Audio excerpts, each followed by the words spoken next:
प्रिय मित्रों, स्वागत है आपका आपके अपने चैनल स्टडी विद प्रदीप पे। दोस्तों, जैसा कि आप सभी लोग जानते हैं कि हम लोग टीजीटी, पीजीटी और जीआईसी लेक्चरर के लिए बायोलॉजी के क्वेश्चन कर रहे हैं। यह वीडियो आपको हिंदी में प्रोवाइड किया गया। इसके पहले हमने एक वनस्पत जगत से संबंधित वीडियो आपको प्रोवाइड कराया था, जिसमें 435 क्वेश्चन हमने आपको प्रोवाइड कराया था। यदि आप वीडियो नहीं देखे हैं तो नीचे प्ले लिस्ट में मिल जाएगा, आप उस वीडियो को जरूर देख लें। और सुपर ऑब्जेक्टिव की प्रीवियस ईयर क्वेश्चन पेपर की सारी सीरीज चल रही है, आप उसे देखते रहें। एक मिनट मेरी बात सुन लीजिए, उसके बाद मैं स्टार्ट करता हूँ। मैं आपको बता दूं कि ये मैं 3 सीरीज लेके आऊँगा। एक सीरीज इसके पहले मास्टर वीडियो करके हो गई आपकी, जिसमें हमने 435 क्वेश्चन इंपॉर्टेंट क्वेश्चन किए हैं। लगभग 30 क्वेश्चन हम उम्मीद करते हैं वनस्पति विज्ञान के, उसमें से आपको मिल जाएंगे। आज की जो सीरीज हम करने चल रहे हैं, इसमें से हम उम्मीद करते हैं कि आपके कम से कम 30 से 35 क्वेश्चन आ जाएंगे, चूँकि इसमें जेनेटिक्स भी है आपकी जो है। उसके बाद यहाँ पे फिजियोलॉजी के भी कुछ पार्ट्स लिए गए हैं आपके। इसमें क्या कहते हैं, डिजीज से संबंधित, स्वास्थ्य विज्ञान से संबंधित पार्ट रखे गए हैं और एनिमल जगत पूरा रखा गया है। तो हम उम्मीद करते हैं कि इसमें 35 से 40 क्वेश्चन आपको इस सीरीज से जरूर मिल जाएंगे।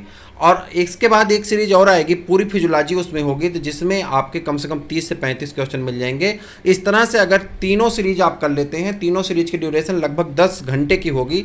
10 घंटे अगर आप फोकस करके पढ़ लेते हैं तो मैं गारंटी से कह सकता हूं कि आप टीजीटी में 110 क्वेश्चन पा सकते हैं।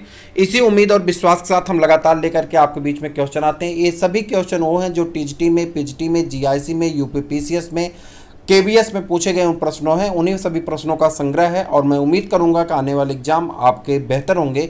तो चलिए स्टार्ट करते हैं बिना वक्त गंवाए। अब लगातार क्वेश्चन आंसर करते हुए आगे बढ़ेंगे। आपसे एक रिक्वेस्ट है कि आप पूरा वीडियो देखेंगे, वीडियो को स्किप नहीं करेंगे। चलिए, पहला प्रश्न जंतु जगत का आपके सामने है, प्रोटोजोआ से संबंधित प्रश्न है, प्रोटिस्टा का, प्रोटिस्टा जगत का आपका प्रश्न है। देखिए, कथन दिया गया है अमीबा विभंजन द्वारा जनन करता। विभंजन का मतलब होता है फिजन। अमीबा फिजन विधि द्वारा जनन करता है, अच्छी बात है। निष्कर्ष कारण दिया जा रहा है, जो रीजन है, सभी एक कोश के जीव अलैंगिक विधियों से जनन करते हैं। तो आप कहेंगे यह बिल्कुल सही है और यह इसकी क्या कर रहा है, एक्सप्लेनेशन कर रहा है। यह बिल्कुल सही है और यह इसकी क्या कर रहा है, एक्सप्लेनेशन कर रहा है। यानी ऑप्शन नंबर ए आपका क्या हो जाएगा, सही हो जाएगा। आर और आर दोनों सही हैं, ए और आर दोनों सही हैं और आर ए की सही स्पष्टीकरण कर रहा है। अब मैं आपको बता दूं, अमीबा जो होता है यह प्रोटिस्टा जगत का एक प्राणी है। अमीबा कैसा होता है, असममित होता है, यानी इसका कोई निश्चित शेप साइज आकार नहीं होता है। अमीबा होता है एक कोश की, जो प्रोटिस्टा में, आपके प्रोटिस्टा में जो होता है सभी एक कोश की जीव को रखा गया है। आप जानते हैं 5 किंगडम सिस्टम क्लासिफिकेशन में आर्यच टेकर के द्वारा सभी जीवों को 5 जगत में बांट दिया गया था। एक जगत था मोनेरा, जिसमें सभी प्रोकैरियोटिक को रखा गया था, जिसमें बैक्टीरिया आती है।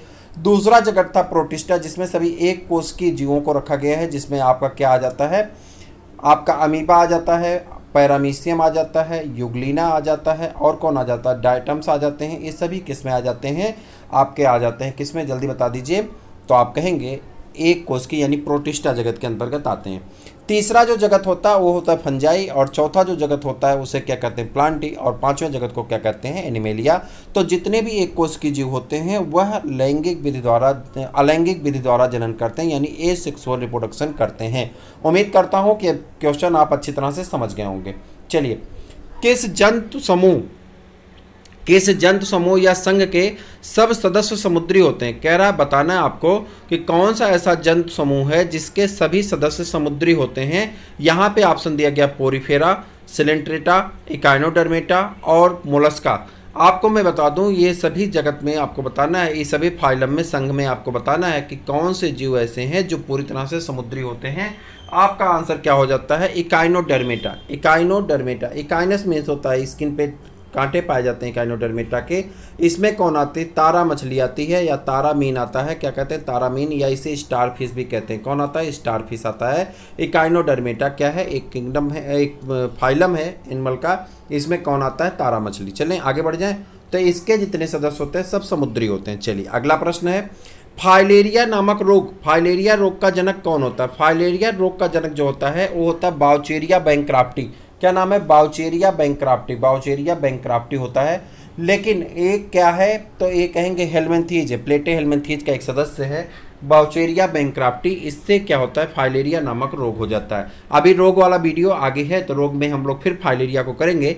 अभी बस इतना जानिए, फाइलेरिया नामक रोग किससे होता है, बाउचेरिया बैंक्राफ्टी नामक प्लेटे हेलमेंथीज से होता है। चले आगे। कीट वर्ग के जंतुओं का एक विशिष्ट लक्षण है, कीट वर्ग के जो जंतु होते हैं उसका एक विशेष लक्षण है जिससे वह कीट जाने जाते हैं। उनमें क्या पाया जाता है? 3 जोड़ी पैर पाए जाते हैं। क्या पाए जाते हैं? 3 जोड़ी पाद पाए जाते हैं। क्या पाए जाते हैं? 3 जोड़ी पाद पाए जाते हैं, यानी 6 पैर पाए जाते हैं। चलें आगे। किनके शरीर खंड युक्त होते हैं, यानी खंडों में बंटे होते किनके शरीर हैं? आपको बताना है। सिलेंट्रेटा के, पोरिफेरा के, मोलस्का के, एनिलिडा के। तो आप बताएंगे एनिलिडा सदस्य के जो एनिलिडा, 1 मिनट आपको आंसर करना है इसका। तो आप कहेंगे एनिलिडा के जो सदस्य होते हैं उनके शरीर कैसे होती? खंड युक्त होती। कैसे होती? खंड युक्त होती। ठीक है, चलिए।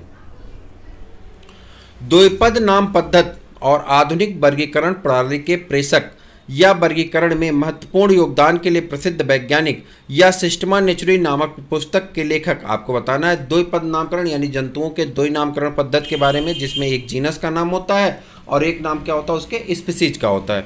दूसरा कह रहा है कि या आप ये बता दीजिए जो वर्गीकरण प्रणाली के महत्वपूर्ण योगदान दिए हैं इनका नाम, या इन्होंने सिस्टमा नेचुरी पुस्तक लिखी है। एक कौन से ऐसे साइंटिस्ट हैं, कौन से ऐसे दार्शनिक हैं, इनके बारे में आपको बताना है। तो इनका नाम क्या है? Carolus Linnaeus. क्या नाम है? Carolus Linnaeus. इनका शुभ नाम क्या है? Carolus Linnaeus. सिस्टमा नेचुरी नामक पुस्तक लिखे। क्वेश्चन बहुत बार पूछा जाता है। अगला प्रश्न आपका आ जाता है, अपने शरीर के किस भाग से निकले स्राव से मकड़ियां जाल बनाती हैं? ये प्रश्न कई बार पूछा गया है, सीडीएस में ही नहीं पूछा गया बल्कि टीजीटी में पूछा गया है। अपने शरीर के किस भाग से निकले स्राव से मकड़ियां जाल बनाती हैं, यानी जाल बुनती हैं? ऐसा कौन सा बॉडी का पार्ट निकलता है जिससे वो जाल बुनती हैं? तो आप कहेंगे उदर के पश्च भाग से। उदर के पश्च भाग से निकले हुए स्राव से मकड़ियाँ क्या करती हैं? जाल बुनती हैं। जो जाल बुनती हैं, जो जाल बना होता है वो किससे बनती है? उदर के पश्च भाग से निकले हुए कुछ स्राव से, जो स्राव निकलता है उसी से। ठीक है। जीवों में परस्पर एक दूसरे पर निर्भरता होती, जीवों में परस्पर एक दूसरे पर क्या होती है? निर्भरता होती है। क्योंकि जीवों में एक दूसरे पर क्या पाई जाती है? निर्भरता पाई जाती है। क्योंकि, तो आपको इसका आंसर करना है। देखिए यहाँ पे 4 ऑप्शन लिखे गए हैं, लेकिन इसमें से ऑप्शन नंबर फर्स्ट आपका सही होगा।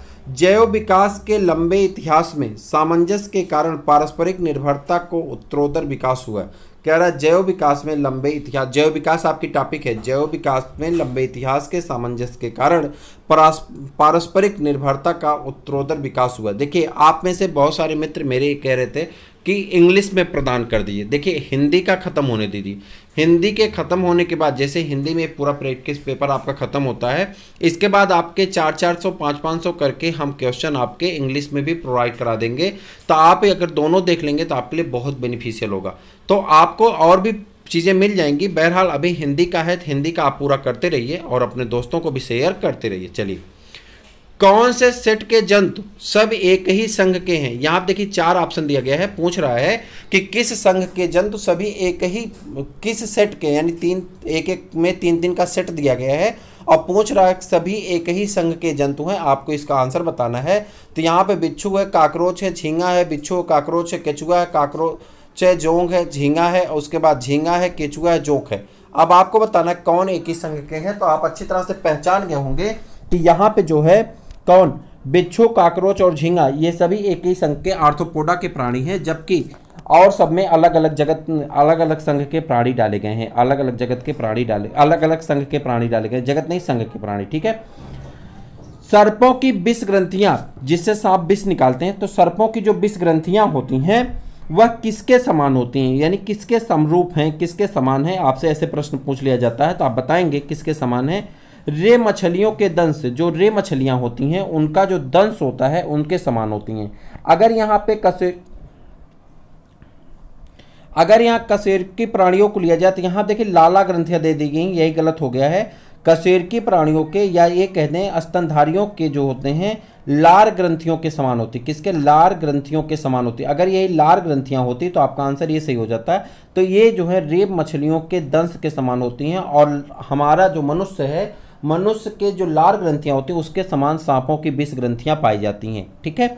चलिए, आर्थ्रोपोडा के शरीर में रुधिर हो सकता है जो, आर्थ्रोपोडा के शरीर में रुधिर हो सकता है जो, देखिए आर्थ्रोपोडा के शरीर में रुधिर हो सकता है, कैसा हो सकता है आपको ये बताना है, कैसा रुधिर हो सकता है। तो इसका आंसर आपको करना है रंग में मानव रुधिर जैसा धमनी और सिराओं में बहता हो, रुधिराणुओं में हीमोग्लोबिन रखता हो, नहीं, खुले तंत्र में बहता है। कहाँ बहता है? खुले तंत्र में बहता है। इनमें से कौन सा जंतु सिलेंट्रेट है? कह रहा है इनमें से कौन सा जंतु ऐसा है जो सिलेंट्रेटा का जंतु है, सिलेंट्रेट है। तो सिलेंट्रेट यहाँ पे कौन है? समुद्री एनीमोन है, समुद्री खीरा है, समुद्री गाय है, समुद्री घोड़ा है, तो अश्व है। तो आपको इसमें से बताना है कौन सा आंसर आपका सही है। समुद्री एनीमोन जो है वो सिलेंट्रेटा संघ का क्या है? प्राणी होता है। चलिए, जंतु किस लक्षण में पादपों से मिलते हैं? कह रहा कौन सा ऐसा लक्षण है जिसमें जंतु पादप से मिलते जुलते हैं, यानी पादप से मिलते हैं, वह लक्षण आपको बताना है कि किस लक्षण में जंतु और पादप एक समान है। आपको इसका आंसर बताना है। आंसर क्या होगा?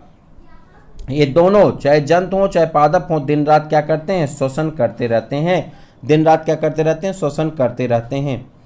पर्ल ओयस्टर, पर्ल ओयस्टर के बारे में आपने सुना होगा। पर्ल ओयस्टर में मोती कहाँ और किससे बनता है? पर्ल ओयस्टर से क्या किया जाता है? मोती की खेती की जाती है। तो आप बताएंगे तो मोती कहाँ बनता है और कैसे बनता है या किससे बनता है? आपको इसका आंसर करना। पर्ल ओयस्टर में मोती कहाँ और किससे बनता है, इस बात का आपको आंसर करना। क्वेश्चन नंबर 14 का आंसर कर दीजिए। अपनी एनर्जी को बनाए रखिए और आप ज़्यादा से ज़्यादा प्रश्नों को करते रहेंगे, वही आपके काम आएगा।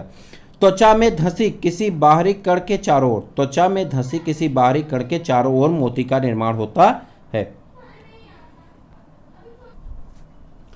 ऑक्टोपस है, क्वेश्चन नंबर 15 है आपका। ऑक्टोपस है। ऑक्टोपस क्या है आपको बताना। ऑक्टोपस किस संघ का है? आर्थ्रोपोडा संघ का, इकाइनोडर्मेटा संघ का, हेमिकार्डेट का या मोलस्का का? आपको आंसर बताना। बहुत आसान सा क्वेश्चन है। ऑक्टोपस है, क्या है ऑक्टोपस? आप कहेंगे एक मोलस्का संघ का क्या है? प्राणी। किसका? मोलस्का संघ का प्राणी है। ठीक है, अगला प्रश्न है आपका, मोलस्का और इनके देह खोलों के अध्ययन की शाखा को क्या कहते हैं? बहुत इंपॉर्टेंट प्रश्न है, इसको नोट कर लीजिए, ये प्रश्न आपके एग्जाम में आने वाला है। मोलस्का और इनके देह खोलों के अध्ययन की शाखा को क्या कहा जाता है? यहाँ पे मैं आपको ऑप्शन दिखा रहा हूँ और मुझे उम्मीद है कि आप में से ज़्यादातर लोग इस क्वेश्चन का आंसर बता भी सकते हैं। उसे कहते हैं कांकोलॉजी। क्या कहते हैं? कांकोलॉजी। मोलस्का और उसके खोलों के अध्ययन को क्या कहते हैं? कांकोलॉजी कहते हैं। जीव विज्ञान की शाखा जिसके अंतर्गत पक्षियों का अध्ययन किया जाता है, जीव विज्ञान की वह शाखा जिसके अंतर्गत पक्षियों का अध्ययन किया जाता है, क्या कहलाती है? क्या कहलाती है? आर्निथोलॉजी कहलाती है। क्या कहलाती है? आर्निथोलॉजी कहलाती है। आप सही आंसर कर रहे हैं, आर्निथोलॉजी। ठीक है, मुझे उम्मीद है कि आप में से देखने वाले बहुत सारे लोग ऐसे हैं जिनको लगभग इनमें से अगर 451 या 52 क्वेश्चन है इस सीरीज में, अगर इस सीरीज में मुझे उम्मीद है कि आप में से बहुत सारे लोग ऐसे हैं जो 400 क्वेश्चन के सही आंसर दे सकते हैं, परंतु आप वीडियो को पूरा देखिएगा। जितना आप देखेंगे उतना आपका रिवीजन होगा और सही होने की संभावना आपकी बढ़ती जाएगी। ठीक है, चलिए, रेशम उद्योग को क्या कहते हैं? रेशम उद्योग को क्या कहते हैं आपको बताना। रेशम उद्योग को क्या कहते हैं? तो सेरीकल्चर कहते हैं। क्या कहते हैं? सेरीकल्चर कहते हैं। अच्छा, कहीं कहीं पे सिल्वीकल्चर लिखा रहता है। क्या लिखा रहता है? सिल्वीकल्चर। सिल्वीकल्चर क्या होता है? कहीं के वनों के अगर अपना कोई निवासी होता है, अपना मतलब अधिकार दिखाता है जंगलों पे या वनों पे, तो उसे क्या कहते हैं? सिल्वीकल्चर कहते हैं। ठीक है, तो यहाँ पे बात हो रही थी रेशम उद्योग को क्या कहते हैं? सेरीकल्चर कहते हैं। क्या कहते हैं? सेरीकल्चर। पिसिकल्चर मत्स्य पालन से संबंधित है, और उसके बाद एपीकल्चर मधुमक्खी पालन से, हार्टिकल्चर बागानी से, कृषि से। ठीक है, उसके बाद हार्टिकल्चर किससे? बागानी से। ठीक, आगे बढ़ जाएं। रुधिर परिसंचरण तंत्र का महत्वपूर्ण ज्ञान प्राप्त करने वाले प्रथम वैज्ञानिक थे। फिर से सुनिएगा, रुधिर 19 नंबर क्वेश्चन है, 19 नंबर का। ठीक है, रुधिर परिसंचरण तंत्र का महत्वपूर्ण ज्ञान प्राप्त करने वाले पहले वैज्ञानिक थे। कौन थे? प्रथम वैज्ञानिक कौन थे आपको बताना है। जल्दी से बता दीजिए, मुझे उम्मीद है कि सबका आंसर आ गया होगा। William Harvey. बहुत सही। चलिए, पैलिएंटोलॉजी, पैलिएंटोलॉजी के अंतर्गत अध्ययन होता है। फिर से बताइए, पैलिएंटोलॉजी के अंतर्गत किसका अध्ययन होता है? तो आप कहेंगे जीवाश्मों का अध्ययन होता है। किसका अध्ययन होता है? पैलिएंटोलॉजी के अंतर्गत जीवाश्मों का अध्ययन किया जाता है। समुद्र तल पर रहने वाले जंतु कहलाते हैं। समुद्र तल पर रहने वाले जंतु क्या कहलाते हैं? समुद्र तल पर रहने वाले जंतु क्या कहलाते हैं? सही है, आप बहुत सही बता रहे हैं। समुद्र तल पर रहने वाले जंतु क्या कहलाते हैं? आप बताएंगे बेंथिक कहलाते हैं या नितलस्थ कहलाते हैं। क्या कहलाते हैं? बेंथिक कहलाते हैं या नितलस्थ कहलाते हैं। बहुत सही। चलिए, जंतु जिनमें परस्पर जनन होता है, जंतु जिनमें परस्पर जनन होता है, सब सदस्य होते हैं एक ही क्या होते हैं, एक ही जात के। क्या होते हैं, एक ही जात के। जब एक जात के जीव होंगे तो उनमें आपस में लैंगिक जनन होगा और उनसे पैदा हुई संतान कैसी होगी, वह भी लैंगिक जनन करने में सक्षम होगी। लेकिन अगर अलग अलग लोगों से क्रॉस करा के ज़बरदस्ती जनन करा दिया जाएगा तो उनसे पैदा होने वाली संतान कैसी हो जाती है, नपुंसक हो जाती है, जैसे कि खच्चर। ठीक है, चलिए। बिच्छू, ततैया, मधुमक्खी, सेंटीपीड तथा गिला मॉन्स्टर होते हैं। ये सब क्या हैं, बिच्छू है, ततैया है, मधुमक्खी है, सेंटीपीड है और गिला मॉन्स्टर हैं। ये सब क्या हैं, आपको इसका आंसर करना है। ये सब क्या हैं, तो ये सब विषैले होते हैं। क्या होते हैं, विषैले होते हैं। देखिए यहाँ पे ऑप्शन के हिसाब से आपको आंसर करना होता है। ठीक है, तो क्या होते हैं, विषैले होते हैं। किन जंतुओं में आहार नाल नहीं होती। अब यहाँ पे 4 ऑप्शन दिए गए हैं, आपको इसी के हिसाब से आंसर करना है। किन जंतुओं में आहार नाल नहीं होती, तो आप कहेंगे टीनिया और अन्य सिस्टोडा में आहार नाल नहीं पाया जाता। टीनिया और अन्य सिस्टोडा में आहार नाल नहीं पाया जाता। सही है। चलिए, निम्नलिखित में से कौन एक वास्तविक मीन है, यानी वास्तविक मछली है। मछलियों के देखिए नाम, अलग अलग संघ के प्राणियों के नाम मछलियों के नाम पे रखे गए हैं, जिसकी वजह से ऐसे प्रश्न बहुत पूछे जाते हैं आपके एग्जाम में।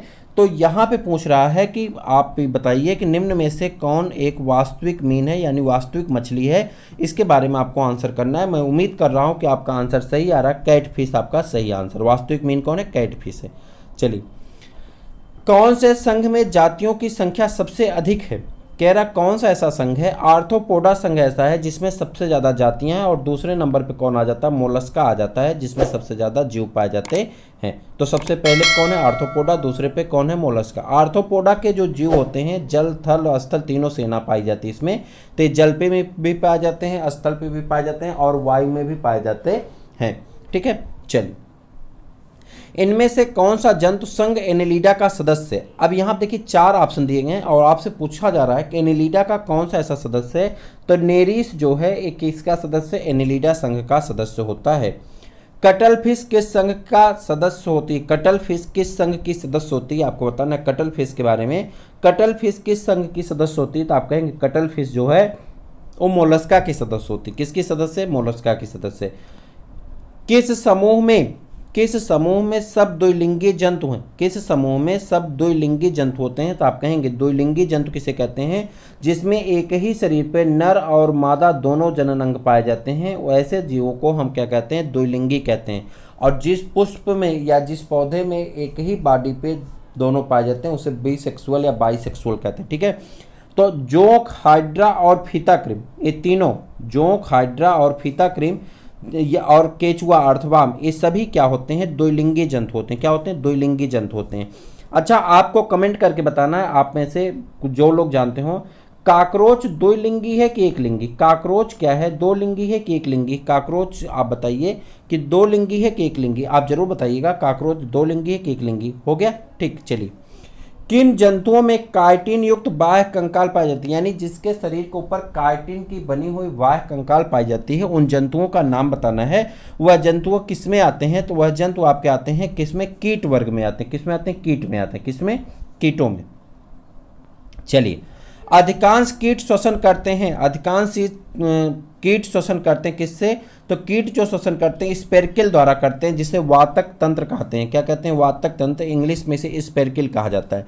मैं समझ रहा हूं कि हिंदी में जो टर्मोलॉजी होती है विज्ञान की वह कठिन होती है, लेकिन मैं आपको बता दूं, आप में से हम में से बहुत सारे लोग होते हैं, मैं खुद यूपी बोर्ड से पढ़ा हूँ, तो वह यूपी बोर्ड से पढ़े होते हैं और हिंदी उनके लिए पूरी कंफर्ट होती है। ठीक है, हालांकि बीएससी एमएससी वो भी इंग्लिश में किए होते हैं और यूपी बोर्ड में पढ़ा रहे होते हैं, तो उन्हें चाहिए हिंदी में, तो हिंदी हम उनके लिए अपलोड कर दे रहे हैं। और जो मित्र इंग्लिश में चाहते हैं, मैं बता दूं, इंग्लिश का भी वीडियो आपका आएगा। इंग्लिश में भी हम 500-500 क्वेश्चन करके ले आएंगे, कम से कम 5-6 वीडियो इंग्लिश का भी आएगा, और जिसमें हम पूरी उम्मीद करेंगे कि तीनों चारों वीडियो मिला करके टोटल 10 वीडियो हमने सेट किया है। 10 वीडियो मिला करके आपका कोई भी क्वेश्चन बचेगा नहीं, चाहे वो पीजीटी होगा चाहे टीजीटी होगा। अगर आप मन से इन सभी वीडियो को देख लेंगे तो मैं गारंटी से कह रहा हूं कि आपका एग्जाम निकल जाएगा। ठीक है, और लेकिन मन से इसे देखना होगा और इसे रिमेंबर करना होगा, याद रखना होगा, जो आपके पेपर में आए तो आप उसे सही कर सकें। ठीक है, तो स्पेर्किल द्वारा होता है, तो आप परेशान ना हो, इंग्लिश में भी आएगा। कीट वर्ग का महत्वपूर्ण लक्षण क्या है, आपको बताना है कीट वर्ग का महत्वपूर्ण लक्षण क्या है, तो आप बताएंगे कीट वर्ग का महत्वपूर्ण लक्षण क्या है। 3 जोड़ी पाद पाए जाते हैं, सही है। कंपाउंड आई पाई जाती है, सही है। 3 जोड़ी पाद मतलब 3 पेयर लेग पाए जाते हैं, ठीक है। कंपाउंड आई पाई जाती है। और ये क्या होता है, संधियुक्त उपांग यानी जॉइंटेड बॉडी पाए जाते हैं। और ये सभी क्या होते हैं, आंसर सही है, कीट वर्ग से संबंधित हैं, तो क्या होगा, सभी सही हो जाएगा। मेलपिगियन ट्यूबुल्स होती है यानी मेलपिगियन नलिकाएं पाई जाती हैं, कहाँ पे पाई जाती हैं, तो आप बताना कहाँ पे पाई जाती हैं। कीटों के श्वसनांग में नहीं, अंतःस्रावी ग्रंथि में नहीं, मेढक के उत्सर्जन अंग में, या आपको बताना है किसमें, कीटों के उत्सर्जी अंग में। तो यहाँ पर आपको बताना है 33 का आंसर क्या होगा, कीटों के उत्सर्जी अंग किसके होते हैं, मेलपिगी नलिकाएं पाई जाती हैं, ठीक है। आर्थ्रोपोडा यानी डी वाला ऑप्शन आपका क्या हो जाएगा, सही हो जाएगा। चलिए, आर्थ्रोपोडा जंतुओं में मेलपिगी नलिकाएं हम लोगों की बॉडी में भी पाई जाती हैं, किडनी में, वो अभी आएगा तो बताएंगे, ठीक है। आर्थ्रोपोडा जंतुओं में हल्का नीला रुधिर किसके कारण होता है, ये क्वेश्चन बहुत इंपॉर्टेंट है, देखिए इसे नोट कर लीजिए, ये क्वेश्चन आपका आएगा, इंपॉर्टेंट की श्रेणी में है। आर्थ्रोपोडा जंतुओं में हल्का नीला रुधिर किसके कारण होता है, तो आप कहेंगे हीमोसियानिन के कारण। किसके कारण होता है, हीमोसियानिन के कारण होता है। यह क्वेश्चन आपसे जरूर पूछा जाएगा, देख लीजिएगा। निम्न में से कौन सी वास्तविक रूप से मछली है, देखिए फिर वही आ गया, वास्तविक रूप से मछली है, तो आप कहेंगे वास्तविक रूप से मछली कौन है, इसमें समुद्री घोड़ा लिखा गया है। समुद्री घोड़ा को आप क्या कहते हैं, हिप्पोकैम्पस कहते हैं। ये बोनी फिश है, क्या है, बोनी मछली है, ठीक। बोनी मछली को क्या कहते हैं, आस्टिक थीज कहते हैं, ठीक है। वास्तविक सिलोम किसमें एक चीर के रूप में बनता है, कह रहा वास्तविक सिलोम किसमें एक चीरे के रूप में बनता है, मतलब बहुत ज़्यादा नहीं पाया जाता, एक चीरे के रूप में पाया जाता है, मेजोडर्म में। और झींगा किस संघ का सदस्य है, झींगा किस संघ का सदस्य है, तो आप कहेंगे आर्थ्रोपोडा संघ का सदस्य। किसका, आर्थ्रोपोडा संघ का सदस्य। झींगा किसका सदस्य, आर्थ्रोपोडा संघ का सदस्य होता है। अंडवृषण होता है, अंडवृषण होता है 38 का आपको आंसर करना है। अंडवृषण होता है द्विलिंगी घोंघों में। किसमें होता है, अंडवृषण होता है द्विलिंगी घोंघों में। किसमें होता है, द्विलिंगी घोंघों में। चलिए आगे बढ़ जाते हैं। कौन सा कीट नहीं, यहाँ पे 4 दिए गए हैं, खटमल, मच्छर, मकड़ी, मक्खी। आपको बताना है कौन सा ऐसा है जो कीट नहीं है, इसका आंसर करना है कौन सा ऐसा है जो कीट नहीं है। तो यहाँ पे जो मकड़ी है एक कीट की श्रेणी में नहीं आती, मकड़ी जो है कीट की श्रेणी में नहीं आती है। जोंक के चूसक स्थित होते हैं शरीर के, जोंक के जो चूसक होते हैं जहाँ से ब्लड चूसता है वो कहाँ पाया जाता है, दोनों छोरों पे पाया जाता है। अग्र छोर पे भी पाया जाता है और कहाँ पाया जाता है, पश्च छोर पे भी पाया जाता है। तो जोंक में जो चूसक होते हैं कहाँ पाए जाते हैं, दोनों छोरों पे पाए जाते हैं, अग्र छोर पे भी और पश्च छोर पे भी।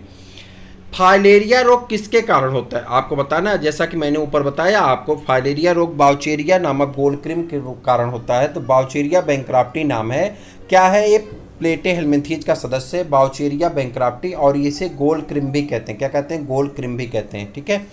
चलिए, मलेरिया परजीवी अमीबा आदि सूक्ष्मजीवों के अध्ययन को कहते हैं, मलेरिया परजीवी अमीबा आदि सूक्ष्मजीवों के अध्ययन को क्या कहते हैं। आपको बताना है कि ऐसे सूक्ष्मजीवों के अध्ययन को क्या कहा जाता है, जल्दी से बता दिए। मलेरिया परजीवी तथा इससे संबंधित अमीबा इत्यादि के अध्ययन को क्या कहते हैं, तो आप कहेंगे प्रोटोजोआ विज्ञान या प्रोटोजूलॉजी। क्या कहते हैं, प्रोटोजोआ विज्ञान या प्रोटोजूलॉजी कहते हैं। चलिए, वर्गीकरण में वर्गीकी के समूहों का सही आरोही पदानुक्रम कौन सा है, कह रहा है आरोही पदानुक्रम बताना है। आरोही मतलब होता है बढ़ते हुए क्रम में, ठीक है। तो आपको बढ़ते हुए क्रम में बताना है, यानी स्पीसीज से लेकर के आपको किंगडम तक आना है। तो पहले आप लिख लीजिए, पहले क्या होता है लिख लीजिए, क्लियर हो जाएगा। सबसे ऊपर क्या होता है, किंगडम होता है, फिर फाइलम होता है, फिर क्लास होता है, फिर क्या होता है, आर्डर होता है, फिर फैमिली होता है, फिर जीनस होता है, फिर स्पीसीज होता है। अब देखिए, स्पीसीज हो गया, जीनस होना चाहिए, जीनस हो जाएगा, स्पीसीज के बाद जीनस हो जाएगा, जीनस के बाद फैमिली, फैमिली के बाद आर्डर। तो ये ऑप्शन नंबर बी में आपका क्या हो रहा है, मैच कर रहा है। देखिए कहाँ पे मिल रहा है, ऑप्शन नंबर बी में आपका मिल रहा है। तो आंसर नंबर बी क्या हो जाएगा, आपका आंसर हो जाएगा। क्लियर है। चलिए, इनमें से किस रोग के कृमि को मादाएं जरायुजी होती हैं। कह रहा है कौन सा ऐसा रोग है जिसके जो मादाएं होती हैं जरायुजी होती हैं, यानी क्या करती हैं, बच्चे को जन्म देती हैं। अब आपको बताना कौन सा ऐसा रोग है जिसके मादाएं क्या होती हैं, जरायुजी होती हैं। तो फाइलेरिया क्रिम की मादाएं क्या होती हैं, जरायुजी होती हैं, ठीक है। फाइलेरिया क्रिम की मादाएं क्या होती हैं, जरायुजी होती हैं। वर्गीकरण की 5 जगत प्रणाली में नीले हरे शैवाल, नाइट्रोजन यौगीकरण जीवाणु तथा मेथेन उत्पादक आदि जीवाणुओं को किस संघ में रखा गया। इन सबको bacteria, cyanobacteria, blue green algae, mycoplasma, ठीक है, मेथेनोजन बैक्टीरिया, इन सबको मोनेरा किंगडम में रखा गया है। ये प्रोटिस्टा के अंतर्गत आते हैं और इन सबको कहाँ रख दिया गया, मोनेरा किंगडम में रखा गया है।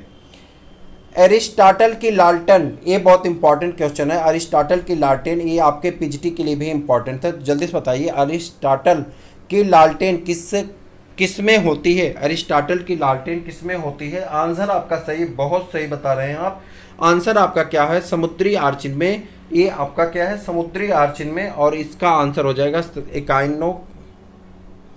एकाइनाइडिया में। किसमें, एकाइनाइडिया में, यानी समुद्री आर्चिन में। लीनियस द्वारा प्रस्तुत वर्गीकरण मुख्यतः आधारित था जीवों के, कह रहा लीनियस द्वारा जो वर्गीकरण प्रस्तुत किया गया वह आधारित था, किस पे आधारित था, आपको ये बताना है किस पर आधारित था। तो आप बताएंगे किस पर आधारित था, जल्दी से आंसर कर दीजिए। 47 का आपका आंसर होगा संरचनात्मक लक्षणों पर। किस पे, मार्फोलॉजी पर। किस पे डिपेंड था, मार्फोलॉजी पे डिपेंडेंट था। इनमें से किस में दो प्रकार के केंद्रक होते हैं, इसमें से कौन सा ऐसा है जिसमें दो प्रकार के केंद्रक पाए जाते हैं, आपको बताना किसमें दो प्रकार के केंद्रक होते हैं।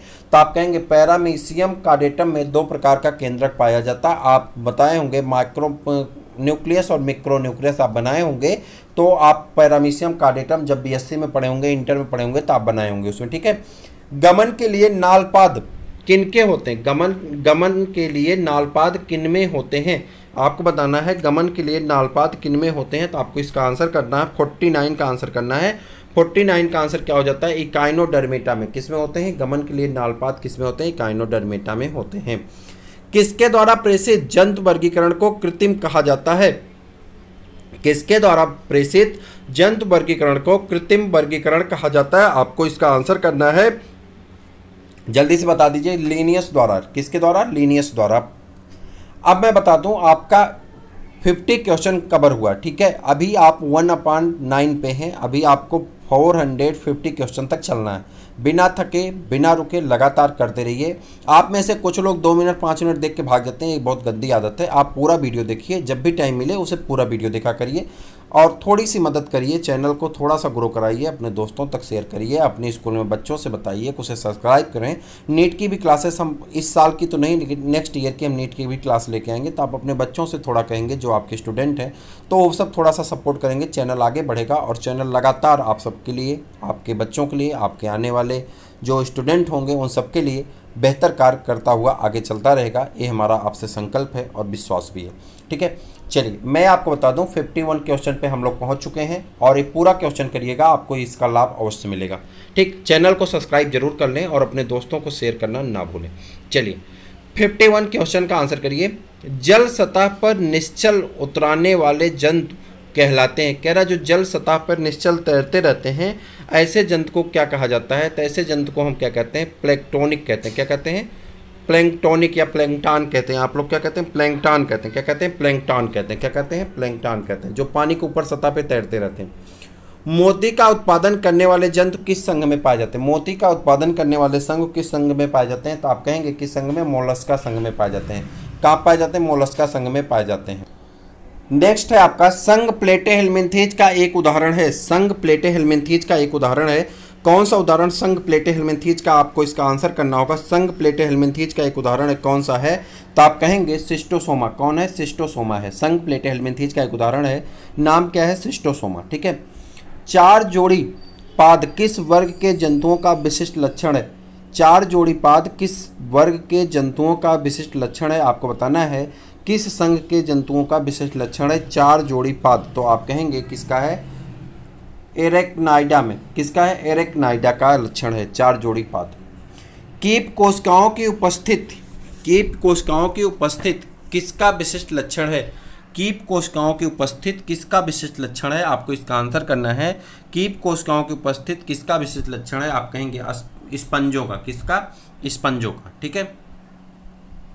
युग्लिना में पर्णहरित अर्थात क्लोरोफिल होता है, युग्लिना में पर्णहरित अर्थात क्लोरोफिल होता है, फिर भी इसे जंतु मानते हैं क्योंकि यह, फिर भी इसे जंतु मानते हैं क्योंकि यह, अब आपको आंसर करना है क्यों, क्योंकि यह सूर्य के प्रकाश में, सूर्य की प्रकाश की अनुपस्थिति में जंतुओं की तरह पोषण करता है, यानी परपोषी जैसा बिहेवियर करता है। कौन, युग्लिना। इसीलिए इसे जंतु और पादप के बीच की क्या कहते हैं, योजक कड़ी कहते हैं। मैंने योजक कड़ी वाला वीडियो आपको प्रोवाइड कराया है किसमें, डबल डोज में, आप उसे एक बार जरूर देख लें, आपको बहुत लाभ होगा। एनाड्रामस मछलियाँ, बहुत बार इससे क्वेश्चन पूछा गया। कार्डेटा मैं आपको करा रहा हूँ किसमें, प्रीवियस ईयर प्रैक्टिस पेपर में आपको कार्डेटा करा रहा हूँ। एनाड्रामस कैटाड्रामस आपसे बहुत बार पूछा गया है। तो बताइए एनाड्रामस मछलियाँ वे होती हैं जो जाती हैं, कहाँ जाती हैं, आपको इसका आंसर करना है। कहाँ जाती हैं आप बताएंगे, समुद्र से ज्वार नदमुख की ओर जाती। कहाँ से, समुद्र से ज्वार नदमुख यानी नदियों की ओर बढ़ती हैं, उसे क्या कहते हैं, एनाड्रामस कहते हैं। सबसे बड़ा अकशेरुकी है, सबसे बड़ा अकशेरुकी प्राणी कौन है, आपको बताना है। सबसे बड़ा अकशेरुकी कौन है, स्क्विड है। कौन है, स्क्विड है, सबसे बड़ा अकशेरुकी प्राणी है। किट और माइट वास्तव में होते हैं, किट और माइट वास्तव में होते हैं, क्या होते हैं, 59 का आंसर करना है। किट और माइट वास्तव में होते हैं, क्या होते हैं, मकड़ी वंश होते हैं। क्या होते हैं, मकड़ी वंश के होते हैं। चलिए हाँ, इधर आ जाते हैं, एक सेकेंड बस, आपका प्रश्न यहाँ शुरू होता है।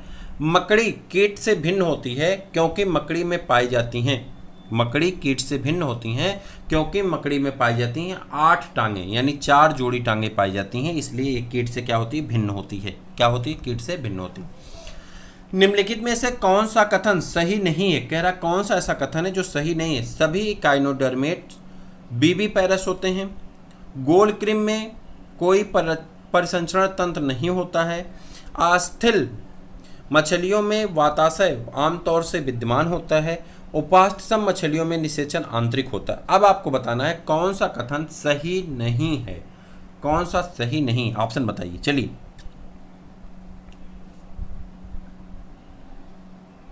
ए बीबी पैरस नहीं होते हैं, ओ बी पैरस होते हैं। ओ बी पैरस मतलब अंडे देने वाले, ठीक है। ए बीबी पैरस लिखा गया, बच्चे देने वाले नहीं होते, ठीक है। चलिए जुगनू, जुगनी जुगनी, जुगनी जुगनी सुने गाना, किसके गाना, बहुत अच्छा गाना जुगनी जुगनी, ठीक है, अमरीश पुरी, ठीक।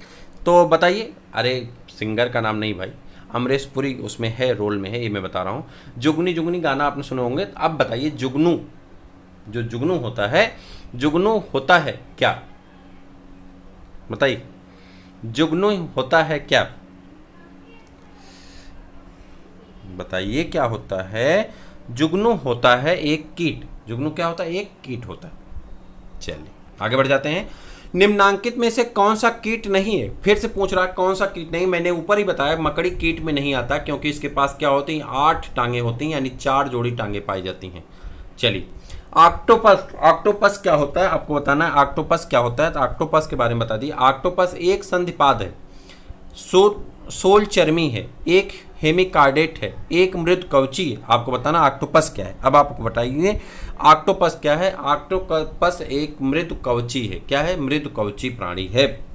किस संघ के सब जंतुओं के बीच जीवन वृत्त में एक लार्वा प्रवस्था होती है। अच्छा, लार्वा वाला वीडियो भी मैंने आपको डबल डोज में दिया है, आप में से बहुत सारे मित्र देखें, कुछ लोग नहीं देखें, जरूर देखिएगा। किस समूह के सब जंतुओं के बीच जीवन वृत्त में एक लार्वा प्रवस्था होती है, आंसर करना है। लार्वा प्रवस्था होती है, कहेंगे घरेलू मक्खी में, मेढक में और एस्केरिस में। ये जोड़ी आपका सही। चलिए यहाँ पे एक सारणी दी गई है, इस सारणी से मैं आपसे कहूँगा कि आप स्क्रीनशॉट ले लीजिए। चूँकि इसका पीडीएफ हम आपको प्रोवाइड नहीं करा रहे हैं, तो आप इसका स्क्रीनशॉट ले लीजिए। पहले स्क्रीनशॉट लीजिए, फिर मैं आपको बता रहा हूँ। यहाँ पे स्क्रीनशॉट आप ले लीजिए, ठीक है। अब देखिए यहाँ पे दिया गया कुछ फिश के नाम और उसके दिए गए हैं क्या, किस प्राणी से बिलोंग करता है, ठीक। अब आपको इसको करना है मैच, ठीक। अब आपको बताना है कि इसमें कौन सा आंसर आपका सही होने वाला है। तो चलिए हम चलते हैं इसके आंसर की तरफ। आंसर ये है कि इसका देखिए डी वाले में 1 का 6 है, 2 का 7 है, 3 का 8 है, 4 का 9 है, 5 का 10 है, ठीक है। अब देखिए इसका आंसर कैसे बन रहा है। इसमें देखिए ए बी, ए में कौन है, 1 है, बी में कौन है, 2 है, सी में कौन है, 3 है, डी में कौन है, 4 है, ई में कौन है, 5 है, एफ में कौन है, 6 है, जी में कौन है, 7 है। देखिए यहाँ पे लिखा गया है उपरोक्त प्रश्न के अंश सभी परीक्षाओं में पूछे गए हैं। आप देखिए उपरोक्त प्रश्न के अंश कई परीक्षाओं में पूछे गए हैं। यहाँ सभी को एक साथ संग्रहित कर दिया गया और सभी को क्रम से लगा दिया गया, इसीलिए मैंने कहा आपसे ले लीजिए। अब मैं आपको बता दे रहा हूँ, ठीक है। चलिए यहाँ पे आ जाते हैं। व्हेल फिश क्या है? स्तनधारी है। व्हेल फिश क्या है? स्तनधारी है। जेली फिश क्या है? सिलेंट्रेट है। क्रे फिश क्या है? आर्थ्रोपोडा है। ठीक है, उसके बाद डेविल फिश क्या है? डेविल फिश क्या है? मोलस्का है। सिल्वर फिश क्या है? इंसेक्टा यानी आर्थ्रोपोडा है। टारपीडो क्या है? मत्स्य वर्ग में है। स्टार फिश क्या है? इकाइनोडर्मेटा है। और डार्क फिश क्या है? मत्स्य वर्ग में है। और झींगा फिश क्या है? आर्थ्रोपोडा है। और कटल फिश क्या है? मोलस्का है। इस प्रकार से यह 10 आपको मैं सुपर ऑब्जेक्टिव में, आप माफ करिएगा, डबल डोज में मैं आज आपको प्रोवाइड करा दूंगा। इसको आप वहां से याद कर लीजिएगा। मैं इसका पीडीएफ भी आपको दे दूंगा, ठीक है, लेकिन सबका पीडीएफ नहीं देंगे, इसका दे देंगे आपको, ठीक है। कांटेदार कीट भक्षी होते हैं। कांटेदार कीट भक्षी होते हैं कहाँ पे होते हैं? तो ऑस्ट्रेलिया के का स्तनी जो होता है कांटेदार कीट भक्षी होता है।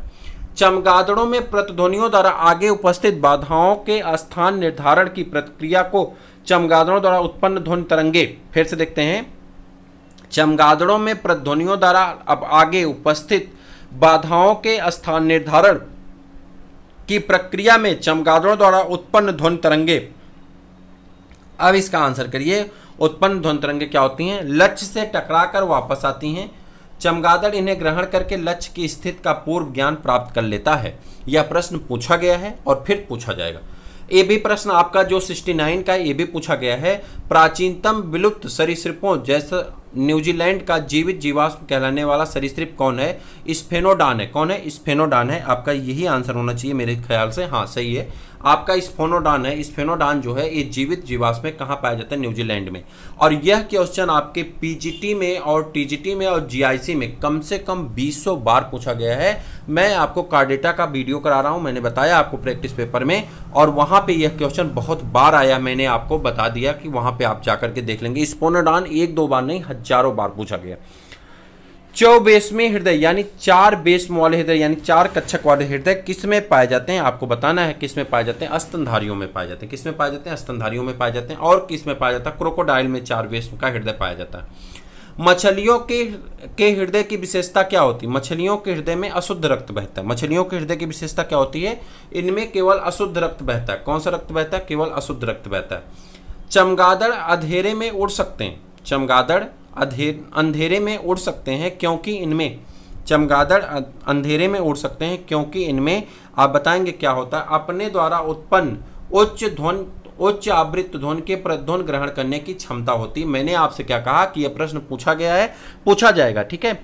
आप इसे जरूर याद रखें कि जब चमगादड़ चलती है रात में तो प्रतिध्वनि निकालती, जो ध्वनि निकालती है उसके प्रतिध्वनि जल्दी से रीड कर लेती है, और सामने अगर कोई खतरा होता है तो उससे भाप जाती है और अपने रास्ते को क्या करती है? बदल लेती है।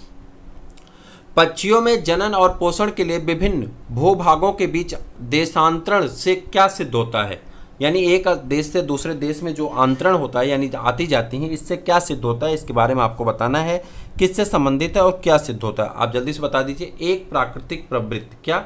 एक प्राकृतिक प्रवृत्ति। इनमें से कौन सा जंतु स्तनी नहीं है? कह रहा है कौन सा ऐसा जंतु है जो स्तनी नहीं है? एकिडना, डॉल्फिन, उसके बाद कांटेदार कीटभक्षी, शुतुरमुर्ग। तो आपको बताना कौन सा ऐसा है जो स्तनी नहीं है, यानी जो मैमल्स में नहीं आता है। तो आपको इसका आंसर करना है, जो मैमल्स में नहीं आता है तो कौन हो जाएगा? वो आपका हो जाएगा शुतुरमुर्ग। कौन हो जाएगा? शुतुरमुर्ग। किस में आता है? पक्षी वर्ग में आता है। शुतुरमुर्ग कहाँ आता है? पक्षी वर्ग में, ठीक है। चलिए, गंगा के डॉल्फिन होते हैं। गंगा के डॉल्फिन क्या होते हैं? आपको बताना है। गंगा के डॉल्फिन होते हैं, गंगा के डॉल्फिन स्तनी होते हैं। क्या होते हैं? मैमल्स होते हैं। क्या होते हैं? मैमल्स होते हैं। गंगा के डॉल्फिन क्या होते हैं? स्तनी होते हैं, ठीक है। अपरा या प्लेसेंटा किसमें बनता है? अपरा या प्लेसेंटा किसमें बनता है? आप जानते हैं प्लेसेंटा बच्चे के नाभि से और माँ की यूट्रस से जुड़ा हुआ जो कनेक्शन होता है उसी को क्या कहते हैं? प्लेसेंटा कहते हैं। हिंदू से भोजपुरी में क्या कहा जाता है? अवधी में क्या कहा जाता है? नाड़ा कहते हैं, ठीक है। अपरा या प्लेसेंटा किस में बना होता है? तो आपको बताना है यूथीरिया में, प्रोटोथीरिया में, सरीसृप में या पक्षियों में। तो यहीं पे बताना है। देखिए सरीसृप और पक्षी तो कट जाएंगे, यूथीरिया और प्रोटोथीरिया बताना है। बताइए कौन सा आंसर सही है, जल्दी से बता दीजिए कौन सा आंसर सही है। तो आप कहेंगे यूथीरिया में। किसमें? यूथीरिया में। चलिए, उड़न लोमड़ी होती है। उड़न लोमड़ी होती है, क्या होती है आपको बताना। उड़न लोमड़ी होती है चमगादड़। क्या होती है? चमगादड़, ठीक है। वेल में श्वसनांग है। वेल में श्वसनांग है। वेल में श्वसनांग है, आप बताइए क्या श्वसनांग है। तो वेल में जो श्वसनांग है क्या होता है? 78 का आप आंसर करेंगे। वेल में श्वसनांग क्या होता है? फेफड़ा होता है। क्या होता है? फेफड़ा होता है, ठीक है। निम्न में से कौन सा स्तनपायी है? कौन सा स्तनपायी यानी बच्चे को दूध पिलाता है मैमल्स है, तो वह कौन ऐसा है जो बच्चे को दूध पिलाता है यानी मैमल्स है। आपको उसका आंसर करना है कौन सा स्तनपायी है। तो यहाँ पे देखिए 4 दिए गए, शार्क है, स्क्विड है, ऑक्टोपस है, यहाँ छछूंदर आपका सही आंसर है। छछूंदर क्या है, सही आंसर है। चलिए, निम्नलिखित उड़ने वाले जीवों में से कौन सा पक्षी वर्ग में नहीं आता। कह रहा उड़ने वाले जीवों में कौन ऐसा है जो पक्षी वर्ग में नहीं आता। तो चमगादड़ जो है वो स्तनधारी वर्ग में जाता है, पक्षी वर्ग में नहीं आता। चमगादड़ कहाँ जाता है, स्तनधारी वर्ग में जाता है, पक्षी वर्ग में नहीं आता। निम्नलिखित में से कौन सा एक जीव अन्य 3 जीवों के वर्ग का नहीं है। कह रहा 3 ऐसे हैं जो 3 एक वर्ग के हैं और एक ऐसा है जो उसके वर्ग का नहीं है। तो यहाँ पे आपको आंसर करना है 81 का आंसर आप बता देंगे क्या होगा। यहाँ पे केकड़ा जो है इनके वर्ग का नहीं है। ठीक है, निम्नलिखित में से कौन अंडे देता है, कौन अंडे देता है और सीधे बच्चे नहीं देता। कह रहा कौन ऐसा है जो अंडे देता है लेकिन सीधे बच्चे नहीं देता है। तो आप कहेंगे एकिडना जो है वह अंडे देता है, मैमल्स है लेकिन वह अंडे देता है। एकिडना क्या है, मैमल्स है लेकिन वह क्या देता है, अंडे देता है। निम्नलिखित में से सील किस जात का है, निम्नलिखित में से सील किस जात का है आपको बताना है। स्तनपायी है, सरीसृप है, पक्षी है, मछली है। तो सील किस जात का है आपको इसका आंसर करना है। 83 का आंसर कर दीजिए, जल्दी से बताइए क्या होगा। तो कहेंगे स्तनपायी यानी मैमेलिया है। क्या है, मैमेलिया है। निम्नलिखित में से कौन से प्राणी अपनी आंत में जल का संग्रह कर लेते हैं। निम्नलिखित में से कौन से प्राणी अपनी आंत में जल का संग्रह कर लेते हैं। तो आपको बताना है कौन से ऐसे प्राणी हैं जो अपनी आंत में जल का संग्रह कर लेते हैं। आपको इसका आंसर कर देना क्या होगा। तो जल्दी से बताइए 84 का आंसर क्या होगा, ऊंट। ठीक है, स्तनियों के वे 2 लक्षण जो अन्य कशेरुकियों में नहीं होते। स्तनियों के वे 2 लक्षण जो अन्य कशेरुकियों में नहीं होते हैं उसको आपको बताना है। जो अन्य कशेरुकियों में नहीं होते हैं कौन, स्तन ग्रंथियां और बाल जो दूसरे कशेरुकियों में नहीं पाए जाते हैं। ठीक, कौन से सेट में जंतु एक ही वर्ग के हैं। यहाँ पे 4 सेट दिए गए हैं और उसमें 3 सदस्य रखे गए हैं।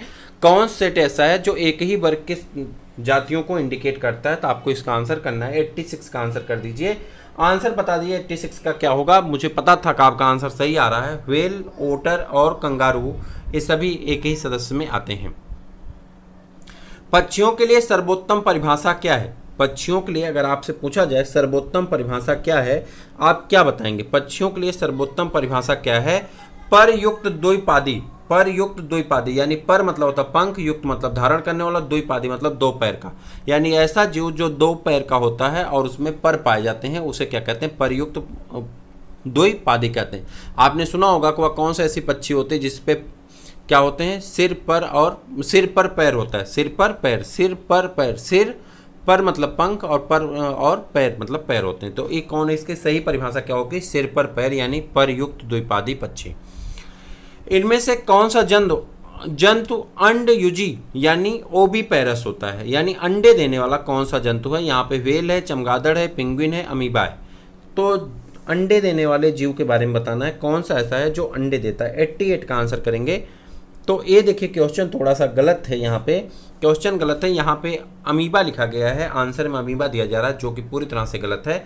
ये क्वेश्चन आपका गलत है, इस क्वेश्चन को छोड़ दीजिए। ठीक है, चलिए।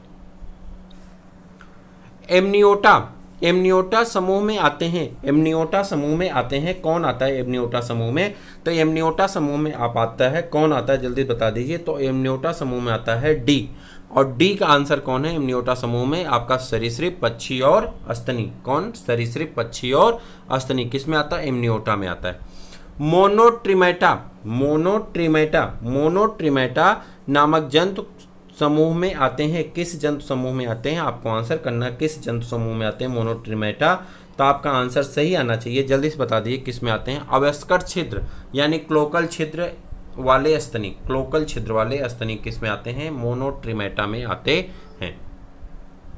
चलिए, इनमें से किस जंतु में बाह्य एवं अंतः कंकाल होता है। कह रहा कौन ऐसा जंतु है जिसमें बाह्य एवं अंतः कंकाल दोनों पाए जाते हैं, बाह्य और अंतः कंकाल दोनों पाए जाते हैं। आपको आंसर करना है, तो आंसर हो जाता है सर्प। बाह्य और अंतः कंकाल दोनों पाए जाते हैं, आंसर हो जाता है सर्प। अगला प्रश्न आपका है, इनमें से कौन सा जंतु मछली नहीं है। आपको बताना है इनमें से कौन सा जंतु मछली नहीं है। Lung fish, dark fish, cat fish, silver fish. तो आपको बताना है कौन सा ऐसा है जो मछली नहीं है, इसका आंसर करना है। तो आपका आंसर क्या हो जाएगा, सिल्वर फिश जो है मछली नहीं है। मैं आपको डबल डोज में आज प्रदान कर दूंगा कि मछली और वो किस संघ का है, उसका उपनाम क्या है, आपको आज मैं दे दूंगा। आप उसे याद कर लेंगे तो एक प्रश्न आपका सही हो जाएगा। इनमें कौन सा पक्षी भारतवर्ष से बाहर घोंसला बनाता है। यह कौन सा ऐसा पक्षी है जो भारत में घोंसला नहीं बनाता, भारत से बाहर घोंसला बनाने चला जाता है। क्वेश्चन पूछा गया है, क्वेश्चन को हल्के में मत लीजिए। तो जल्दी से बताइए इसका आंसर कौन होगा। तो इसका आंसर होता है भारत से बाहर तो वेंगटेल जो है ये भारत के बाहर जो है घोंसला बनाता है। पक्षियों की हड्डियां कैसी होती हैं। पक्षियों की हड्डियां कैसी होती हैं, आपको बताना है पक्षियों की हड्डियां कैसी होती हैं। 94 का आपको आंसर करना है। कैसी होती हैं, छिद्रयुक्त और वायु से भरी हुई होती हैं। कैसी होती हैं, छिद्रयुक्त और वायु से भरी होती हैं। ठीक है। पृष्ठनालवत तंत्रिका रज्जु किसमें पाई जाती है। पृष्ठनालवत तंत्रिका रज्जु किसमें पाई जाती है। पृष्ठनालवत तंत्रिका रज्जु किसमें पाई जाती है, सारे पृष्ठवंशियों में। किसमें, सारे पृष्ठवंशियों में पाई जाती है। सुप्तावस्था में मेढक श्वसन करता है। सुप्तावस्था में मेढक श्वसन करता है। कैसे श्वसन करता है, सुप्तावस्था में जब हिबरनेशन में होता है यानी छुपा होता मिट्टी के नीचे, तो वह कैसे श्वसन करता है आपको ये बताना है। 96 का आंसर अपनी नम त्वचा से। किससे करता है, अपनी नम त्वचा से श्वसन करता है। पक्षियों में वायुकोश यानी एयर सैक्स किसमें सहायक होते हैं, आपको बताना है। पक्षियों के वायुकोश किसमें सहायक होते हैं, आप कहेंगे शरीर भार को कम करने में। किसमें, शरीर भार को कम करने में सहायक होते हैं। अंधेरे में उड़ते समय लक्ष्य निर्धारण के लिए राडार तंत्र होता है। लक्ष्य निर्धारण के लिए राडार तंत्र होता है, किसमें होता है, तो आपको बताना है किसमें होता है। तो कहेंगे चमगादड़ में होता है। किसमें होता है, चमगादड़ में होता है। पेंगुइन पक्षी पाया जाता है। पेंगुइन पक्षी कहाँ पाया जाता है, तो आप बताएंगे पेंगुइन पक्षी कहाँ पाया जाता है। तो आप कहेंगे ऑस्ट्रेलिया में। कहाँ पाया जाता है, पेंगुइन ऑस्ट्रेलिया में पाया। पेंगुइन पक्षी, एक मिनट, पेंगुइन आपको बताना, पेंगुइन कहाँ पाया जाता है, ऑस्ट्रेलिया में नहीं पाया जाता जी। पेंगुइन पक्षी कहाँ पाया जाता है, पेंगुइन पक्षी पाया जाता है अंटार्कटिका में। कहाँ पाया जाता है, अंटार्कटिका में पाया जाता है। कहाँ पे, अंटार्कटिका में। ये ध्यान नहीं दिया मैंने, तो कहाँ पाया जाता है, अंटार्कटिका में। ठीक है, कहाँ पाया जाता है, अंटार्कटिका में। ठीक है, चलिए। कोबरा दंश के रोगी की मृत्यु का कारण क्या है। कोबरा दंश यानी कोबरा अगर किसी को काट ले, किंग कोबरा किसी को काट ले तो उसके मृत्यु का कारण क्या है। तंत्रिकाओं की निष्क्रियता यानी उसका जो विष होता है नर्वस सिस्टम पे काम करता है, तो तंत्रिका तंत्र क्या होंगे, निष्क्रिय हो जाएंगे, जिससे उस व्यक्ति की क्या हो जाती है, मृत्यु हो जाती। पाद विहीन उभयचर जिसमें पाद नहीं पाए जाते हैं, पैर नहीं पाए जाते हैं, तो वो आपको बताना है कौन होते हैं पाद विहीन उभयचर। कौन होते हैं, तो वह होते हैं पाद विहीन उभयचर इक्थियोफिस होते हैं। कौन होते हैं, इक्थियोफिस होते हैं। एक मैंने बहुत पहले लिखा था कि हार से टूटा है तू, हार में डूबा है तू। हार से टूटा है तू, हार में डूबा है तू, हार को हार का हथियार अब बनाया जा, कदम कदम बढ़ाया जा, कदम कदम बढ़ाया जा। एक छोटी सी मैंने पोएम लिखी थी बहुत पहले, कदम कदम बढ़ाया जा। उसमें एक अंतरा था, एक स्टैंजा था कि हार से टूटा है तू, हार में डूबा है तू, हार को हार का हथियार अब बनाया जा, कदम कदम बढ़ाया जा, कदम कदम बढ़ाया जा। एक एक स्टेप आप बढ़ते जाइए, आपकी सारी चीज़ें आपके चरणों में आकर के गिर जाएंगी। जिस हार से आप परेशान हैं वही हार आपका कोई लेकर के इंतजार कर रहा है। उस हार के लिए आपको थोड़ी सी परिश्रम करनी होगी, वह हार आपके गले में आएगा। हो सकता है वो हीरे का हार हो, तो उसे आप धारण करने के लिए थोड़ा सा जाग लीजिए, थोड़ी सी परिश्रम कर लीजिए, थोड़ी सी गर्मी सह लीजिए। एक दिन आपका होगा और आपको बेहतर मिलेगा, जितना आप चाहते हैं उससे कहीं ज़्यादा मिलेगा।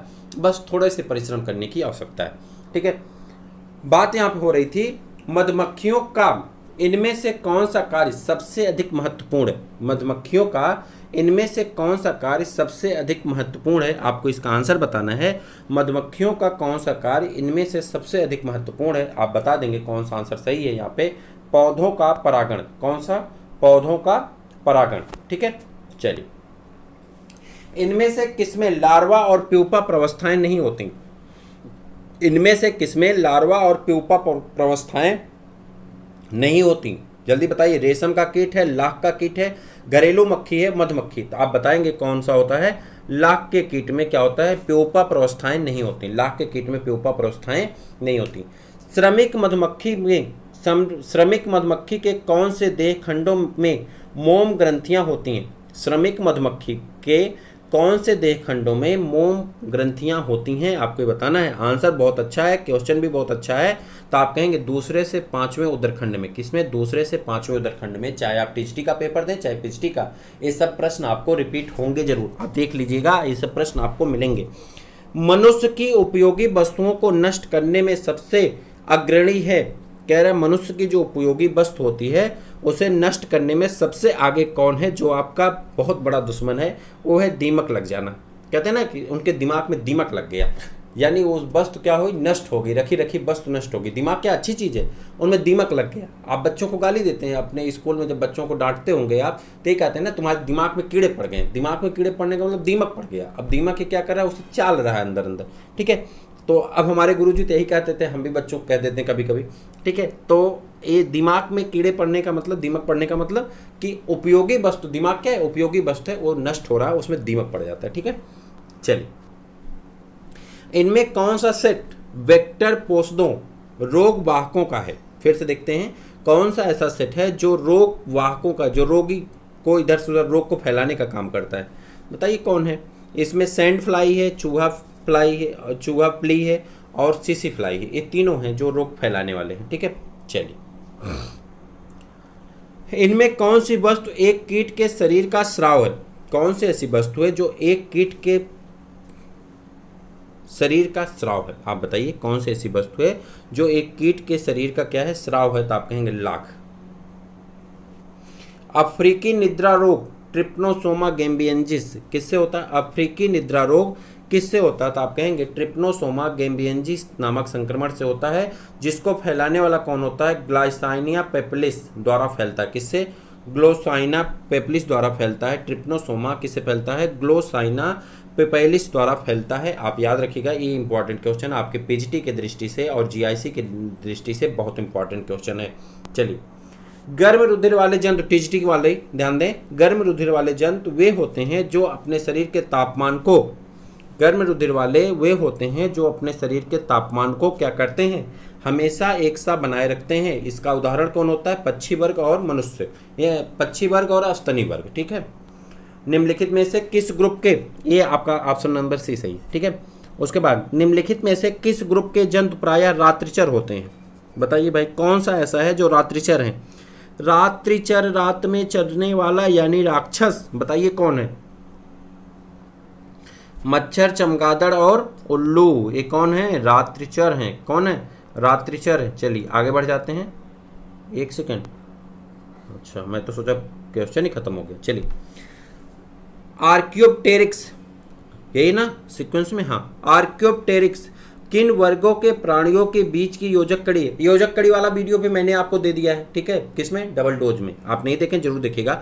आर्क्योप्टेरिक्स किन वर्गों के प्राणियों के बीच की योजक कड़ी है? आपको बताना, आर्क्योप्टेरिक्स किन वर्गों के प्राणियों के बीच की योजक कड़ी है? जल्दी से बता दीजिए किनकी है? सरीसृप और पक्षी के। किसमें? सरीसृप और पक्षी के। एम्फीबिया बताता है, एम्फीबिया किसको बताता है? जल्दी बता दीजिए, एम्फीबिया किसको बताता है? मैथ बताता है और क्या बताता है? एम्फीबिया बताता है कि हम जल में भी रह सकते हैं और कहाँ रख सकते हैं? स्थल पे भी रख सकते हैं। कहाँ रख सकते हैं? जल और स्थल दोनों पे रख सकते हैं। ठीक है, कहाँ कहाँ? जल में भी, स्थल में भी। ठीक है, अच्छा, प्लांट ग्रुप का एम्फीबिया किसे कहा जाता है? पादप जगत का एम्फीबिया मैंने दूसरी वाली सीरीज में कराया था। जल्दी बताइए किसको कहते हैं? ब्रायोफाइटा को। बहुत सही। चलिए, निम्नलिखित में से कौन अंडे देता है? निम्नलिखित में से कौन अंडे देता है और सीधे बच्चे नहीं देता? कह रहा अंडे देता है लेकिन बच्चे नहीं देता है। वो कौन है? एकिडिना है। कौन है? एकिडिना है। याद रखिएगा, स्तनधारी है।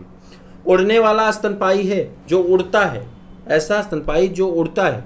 ठीक है, वो कौन है? चमगादड़। कौन है? चमगादड़, बैट।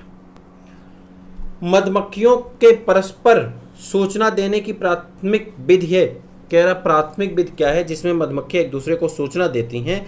कैसे सूचना देती हैं? तो आपको बताना है, नाच करके। कैसे देती हैं? नाच करके, डांस करके देती हैं सूचना। रेशम का कीड़ा, रेशम का कीड़ा अपने जीवन चक्र के किस चरण में वाणिज्यिक तंतु यानी फाइबर फाइबर ऑफ कॉमर्स पैदा करता है, यानी कब फाइबर पैदा करता है रेशम का कीड़ा, वह कौन सा जीवन चक्र उसका होता है उसे बताना है। अपने जीवन चक्र में किस अवस्था में वो रेशा पैदा करता है, तो आप कहेंगे वो कौन सा अवस्था होता है, वो अवस्था होता है प्यूपा अवस्था। किस अवस्था में? प्यूपा अवस्था में, याद रखिएगा। मधुमक्खी का वास्तविक उत्पाद क्या होता है? मधुमक्खी का वास्तविक उत्पाद जो होता है वो क्या होता है, तो ये तो कॉमन सा क्वेश्चन है। मधुमक्खी का जो वास्तविक उत्पाद होता है वो शहद नहीं होता है, मधुमक्खी मोम होता है। क्या होता है? वास्तविक उत्पाद क्या होता है? मोम होता है, ठीक है। हमारे घरों के निम्नलिखित जीवों में से किन्हें कम परजीवी कह सकते हैं? कह रहा हमारे घरों के निम्नलिखित जीवों में से किन्हें हम परजीवी कह सकते हैं, आपको बताना किनको हम परजीवी कहते हैं। तो आप कहेंगे किनको कहते हैं? फ्लीज को। क्या कहते हैं? फ्लीज मतलब मक्खियों को हम क्या कहते हैं? परजीवी कहते हैं, ठीक है। मधुमक्खियों की रानी किस कार्य के लिए विशिष्टीकृत होती? कह रहा मधुमक्खियों की रानी किस काम के लिए जानी जाती है, कौन सा काम उसका विशिष्ट काम होता है? तो अंडोरोपण करना, यानी अंडे देना, अंडरोपण करना, अंडरोपण करने के लिए, यानी वो अंडे देती है, ठीक है।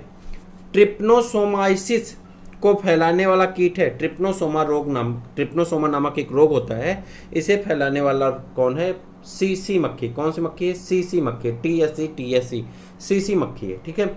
इनमें से कौन सा कीट सामाजिक है? सामाजिक कीट कौन सा है, आप बताइए सामाजिक कीट कौन सा है? तो आप कहेंगे दीमक जो है ये सामाजिक कीट है, ठीक है। दीमक कैसा है? सामाजिक कीट है। कैसा कीट है? सामाजिक कीट है। क्यों सामाजिक है? क्योंकि कॉलोनी में रहता है, ठीक है।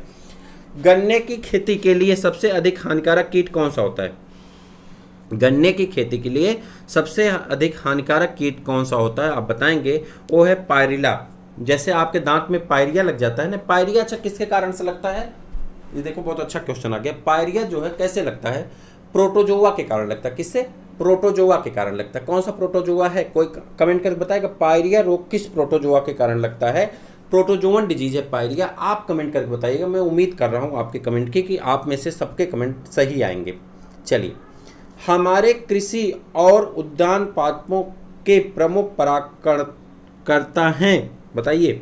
हमारे कृषि एवं उद्यान पादपों के प्रमुख परागण करता है, कौन परागण करता है, यानी यहाँ से वहाँ तक परागण करता है, इसके बारे में आपको बताना है। तो कौन है? तो आप कहेंगे मधुमक्खियाँ। कौन है? मधुमक्खियाँ। रेशम किससे बनता है? आपको बताना है रेशम किससे बनता है, तो इसका आंसर करेंगे रेशम लार्वा की लार ग्रंथियों से बनता है। किससे? लार्वा की लार ग्रंथियों से बनता है। रेगिस्तानी टिड्डी एकाकी रहेगी या यूथचारी, यह निर्भर करता है। कह रहा है रेगिस्तानी टिड्डी एकाकी रहेगी या यूथचारी रहेगी, यह निर्भर करता है। किस पर निर्भर करता है? तो आप कहेंगे भोजन और जलवायु पर। किस पर? भोजन और जलवायु पे, ठीक है। इनमें से किसमें निषेचन द्वारा भी और निषेचन के बिना भी जनन होता है? कह रहा कौन ऐसा जिसमें निषेचन के द्वारा भी जनन होता है और बिना निषेचन के जनन होता है, दोनों तरह से जनन होता है?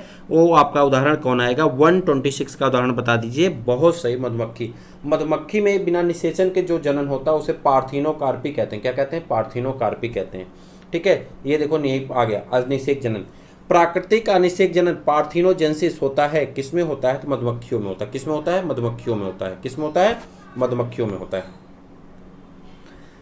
एक सेकंड, एक प्रश्न आपका नया आ रहा है। चलिए, कह रहा किस नोबेल पुरस्कार विजेता वैज्ञानिक ने मधुमक्खियों की भाषा का अर्थ लगाया और पता लगाया कि ये रस एकत्रित करने के लिए फूलों की पहचान कैसे करती हैं और कैसे नाच द्वारा इसकी सूचना अन्य मक्खियों को देती हैं? इसकी खोज किसने की थी? आपको इसका आंसर करना है। तो आप इस कहेंगे वान फ्रिस। कौन है? वान फ्रिस हैं। यह क्वेश्चन पूछा गया कई बार और कई फिर भी हो सकता है पूछा जाए। इनमें कौन सा एक कीट है? कह रहा कौन ऐसा है जो एक कीट है, आपको बताना है। एक कीट है, इसमें कोई ऐसा एक है जो कीट है। यहाँ पे माथ पतंगा क्या है? एक प्रकार का कीट है। काला आजार, काला आजार एक रोग होता है एवं फोड़े के रोग को फैलाने वाला कीट कौन है? काला आजार नामक रोग को फैलाने वाला कीट कौन है? तो आप कहेंगे सैंड फ्लाई। कौन है? Sand fly. कौन सी जोड़ी सही है? कौन सी जोड़ी सही आपको बताना है। तो यहाँ पे 4 जोड़ी लिखी गई हैं, लेकिन उसमें से एक सही है। एपीकल्चर मधुमक्खी पालन के लिए सही है। सेरीकल्चर मछली पालन नहीं, सेरीकल्चर किस में है? सेरीकल्चर से रेशम कीट पालन है। एपीकल्चर मछली पालन से है और फिर एपीकल्चर है। एपीसीकल्चर मत्स्य पालन और एपीकल्चर फिर वहीं से आ गया। तो आपका एक ही सही है, मधुमक्खी पालन वाला, ठीक है। चलिए, निम्नलिखित रोगों में कौन टाइगर मच्छरों द्वारा संचारित रोग है? हाँ, ये क्वेश्चन बहुत इंपॉर्टेंट है। टाइगर मच्छर, टाइगर ग्रुप्स, लायंस ग्रुप। बताइए भाई, टाइगर्स मच्छर, टाइगर मच्छर कौन सा रोग फैलाते हैं? टाइगर मच्छर जापानी इंसेफ्लाइटिस फैलाते हैं। व्हेल किन वर्गों में से किस वर्ग का प्राणी? कह रहे हैं यहाँ पे कुछ वर्ग दिए गए हैं, उसमें से व्हेल किस वर्ग का प्राणी है? तो आप कहेंगे स्तनपायी। क्या है? स्तनपायी यानी स्तनधारी। ठीक है। सबसे बड़ा स्तनपायी कौन सा होता है? सबसे बड़ा स्तनपायी जंतु कौन सा होता है? तो आप कहेंगे व्हेल मछली। सबसे बड़ा स्तनपायी जंतु कौन सा होता है? व्हेल मछली होता है। निम्नलिखित प्रजातियों में से कौन सी दांत वाली व्हेलों में विशालतम है? कौन सी प्रजाति ऐसी है जो दांत वाली व्हेलों में सबसे बड़ी है, सबसे विशाल है? उसके बारे में आपको बताना है। दांत वाली व्हेलों में सबसे विशाल है कौन है? Sperm whale. कौन है? स्पर्म व्हेल सबसे विशाल है। कौन है? स्पर्म व्हेल सबसे विशाल है। जीवों के निम्नलिखित प्रकारों पर विचार कीजिए। जीवों के निम्नलिखित प्रकारों पर विचार करिए और अपने सही उत्तर दीजिए। तो यहाँ पे उपर्युक्त में से सही परागणकारी कौन है? तीनों हैं, सभी परागण करते हैं। तो परागण पक्षी भी करता है, मधुमक्खी भी करता है और चमगादड़ भी करता है। बैसिलस थोरेंजेंसिस, बीटी बैगन, बीटी काटन, बीटी, ठीक है, बीटी फसल, बीटी उत्पाद जो होते हैं, बैसिलस थोरेंजेंसिस का उपयोग होता है किस में होता है? आप बताएंगे। बैसिलस थोरेंजेंसिस का उपयोग होता है, आंसर होगा जैविक कीटनाशक के रूप में। किसमें? जैविक कीटनाशक के रूप में। ऑप्शन नंबर बी आपका क्या हो जाएगा? करेक्ट आंसर हो जाता है। 138 का आंसर होगा निम्नलिखित जंतुओं पर विचार कीजिए। समुद्री गाय, समुद्री घोड़ा, समुद्री सिंह, ये सब स्तनधारी हैं। कौन इसमें स्तनधारी? आपको ये बताना है कौन इसमें स्तनधारी है। तो आप ये 138 का आंसर कर दीजिए। तो इसमें केवल समुद्री गाय और समुद्री घोड़ा, समुद्री गाय और समुद्री सिंह, ये दोनों, समुद्री गाय और समुद्री सिंह, ये दोनों क्या है? स्तनधारी हैं। और समुद्री घोड़ा क्या है? ये मछली। ठीक है। चलिए, निम्नलिखित जंतुओं में से किसमें 3 प्रकोष्ठ वाला हृदय पाया जाता है? हाँ, ये प्रश्न पूछा जाता है आपका। 3 प्रकोष्ठ वाला हृदय, जल्दी से बता दीजिए किसमें पाया जाता है। 139 का आंसर करिए। क्या हो जाएगा? 3 प्रकोष्ठ वाला हृदय, जल्दी बताइए किसमें पाया जाता है? 3 प्रकोष्ठ वाला मेढक में। किसमें पाया जाता है? मेढक में।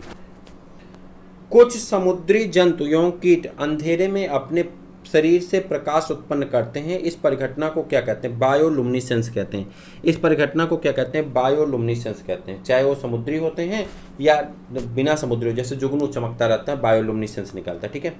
निम्नलिखित में से कौन सा जानवर बिना पानी पिए सबसे लंबी अवधि तक रह सकता है? सबसे लंबी अवधि तक रह सकता है बिना पानी पिए, तो कौन है? कंगारू और चूहा है। नहीं, एक मिनट, सबसे लंबी अवधि तक रह सकता है। यहाँ पे कौन कौन दिया गया? जिराफ है, ऊँट है, कंगारू चूहा है। अब आपको बताना है कौन ऐसा है। तो यहाँ पे आंसर आपका हो जाता है कंगारू और चूहा। ठीक। चलिए, निम्नलिखित में कौन कीटों से प्राप्त होता है?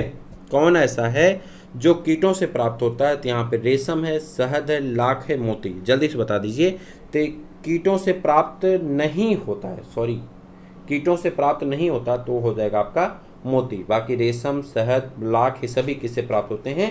कीटों से प्राप्त होते हैं। इस प्रकार अब आप आगे बढ़ेंगे और अगला प्रश्न जो आपका शुरू होता है वह शुरू होता है आपका कहाँ से शुरू होगा? मानव प्रतिरक्षा और रोग से। ठीक है।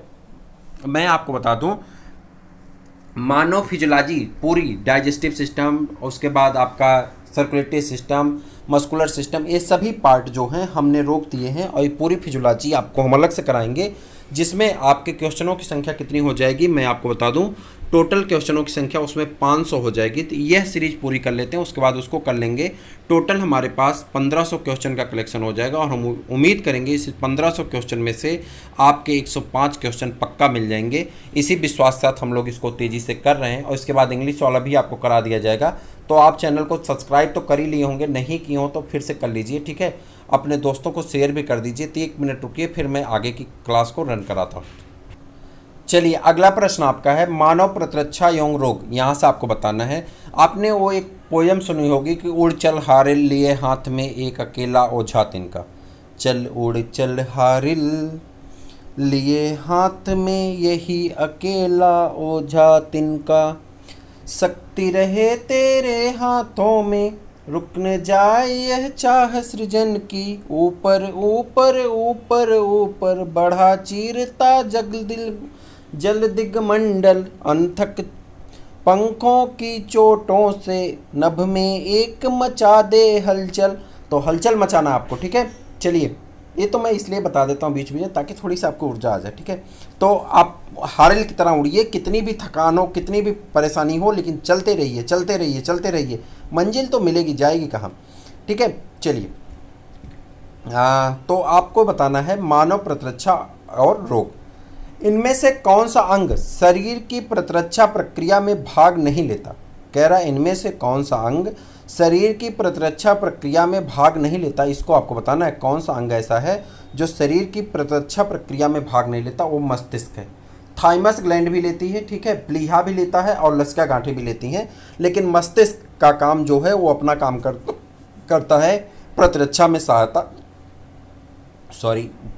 सहायता नहीं करता। ठीक है, अगला प्रश्न है, रुधिर में जीवाणुओं तथा हानिकारक पदार्थों को कौन और कैसे नष्ट करता है। रुधिर में जीवाणुओं तथा हानिकारक पदार्थों को कौन और कैसे नष्ट करता है, आपको बताना है। रुधिर में जीवाणुओं तथा हानिकारक पदार्थों को कौन और कैसे नष्ट करता है, तो आप कहेंगे श्वेत रुधिराणु करती हैं। और कैसे करती हैं, भक्षण विधि द्वारा उन्हें निगल जाती हैं, भक्षण कर जाती हैं और उन्हें मार करके हमारे शरीर को सुरक्षा प्रदान करती हैं। प्रतिरक्षी पदार्थ अर्थात एंटीबायोटिक्स होते हैं। प्रतिरक्षी पदार्थ अर्थात एंटीबायोटिक्स होते हैं, क्या होते हैं, तो आप कहेंगे प्रतिजन को निष्क्रिय करने वाले पदार्थ। क्या होते हैं, प्रतिजन को निष्क्रिय करने वाले पदार्थ होते हैं। भक्षी कोशिकाओं का कार्य करने वाली यकृत या जिगर कोशिकाएं हैं। भक्षी कोशिकाओं का कार्य करने वाली यकृत या जिगर कोशिकाएं हैं, क्या हैं, आपको बताना है। यकृत या जिगर कोशिकाएं हैं कुप्फर कोशिकाएं, क्या कहलाती हैं, कुप्फर कोशिकाएं कहलाती हैं। ठीक है, ये सभी प्रश्न पूछे गए हैं। देखिए, मैं आपसे फिर रिक्वेस्ट कर रहा हूं कि इस वीडियो को एग्जाम से पहले 2 दिन पहले आप पूरा देख लीजिएगा, जितना रिवीजन कर सकते हैं आप कर लीजिएगा। 10 घंटे आपको परिश्रम करनी होगी, 2-3 दिन पहले से आप देख लीजिएगा। मैं आपको गारंटी से कह रहा हूँ कि आपके 110 क्वेश्चन इसी में से मिल जाएंगे। जो ये 4-5 सीरीज कराई जाएंगी, इसी में से आपके 110 क्वेश्चन मिल जाएंगे। आप पूरी सीरीज कर लेंगे, आपको बहुत बेनिफिट होने वाली, सही बता रहे हैं। चलिए, आपको बताना है प्रतिरक्षी पदार्थ अर्थात एंटीबायोटिक्स किसके विरुद्ध लड़ते हैं। प्रतिरक्षी पदार्थ अर्थात एंटीबायोटिक्स किसके विरुद्ध लड़ते हैं, तो संक्रमण के विरुद्ध लड़ते हैं। किसके विरुद्ध, संक्रमण के विरुद्ध लड़ते हैं। सक्रिय प्रतिरक्षण का अर्थ क्या है। सक्रिय प्रतिरक्षण का अर्थ क्या है, तो आप कहेंगे सक्रिय प्रतिरक्षण का अर्थ है किसी रोग के बाद शरीर का बढ़ा हुआ प्रतिरक्षण। किसी रोग के बाद शरीर का बढ़ा हुआ प्रतिरक्षण। लसिका गांठें किसे नष्ट करने में सहायता करती हैं। लसिका गांठें किसे नष्ट करने में सहायता करती हैं, आपको बताना लसिका गांठें किसे नष्ट करने में सहायता करती हैं, तो आप कहेंगे संक्रमण जीवाणुओं को। किसको, संक्रमण जीवाणुओं को। भोजन के साथ शरीर में पहुंचने वाले रोगाणु कैसे नष्ट किए जाते हैं। भोजन के साथ शरीर में पहुंचने वाले रोगाणु, जो रोग उत्पन्न करने वाले जीव होते हैं, जब वो शरीर में पहुंच जाते हैं तो उन्हें नष्ट कैसे किया जाता है, HCl द्वारा मारकर। HCl कहाँ निकलता है, पेट में निकलता है और इसे पचा कर मार करके नष्ट कर देता है। हमारे शरीर में इनमें से किस अंग में किन कोशिकाओं द्वारा प्रतिरक्षी पदार्थ अर्थात एंटीबायोटिक्स बनाए जाते हैं। हमारे शरीर में एंटीबायोटिक्स कहाँ बनती है, आपको बताना थाइमस में लिम्फोसाइट द्वारा। किसमें, थाइमस में लिम्फोसाइट के द्वारा। थाइमस में लिम्फोसाइट के द्वारा। चेचक के टीके से शरीर में पहुंचाते हैं। चेचक के टीके से शरीर में पहुंचाते हैं, क्या पहुंचाते हैं, प्रभावहीन संबंधी विषाणु। प्रभावहीन संबंधी विषाणु। निश्चेष्ट प्रतिरक्षा की स्थापना के लिए किसके इंजेक्शन दिए जाते हैं। निश्चेष्ट प्रतिरक्षा की स्थापना के लिए किसके इंजेक्शन दिए जाते हैं, आपको बताना किसके इंजेक्शन दिए जाते हैं, आप कहेंगे एंटीबॉडीज के। किसके दिए जाते हैं, एंटीबॉडीज के।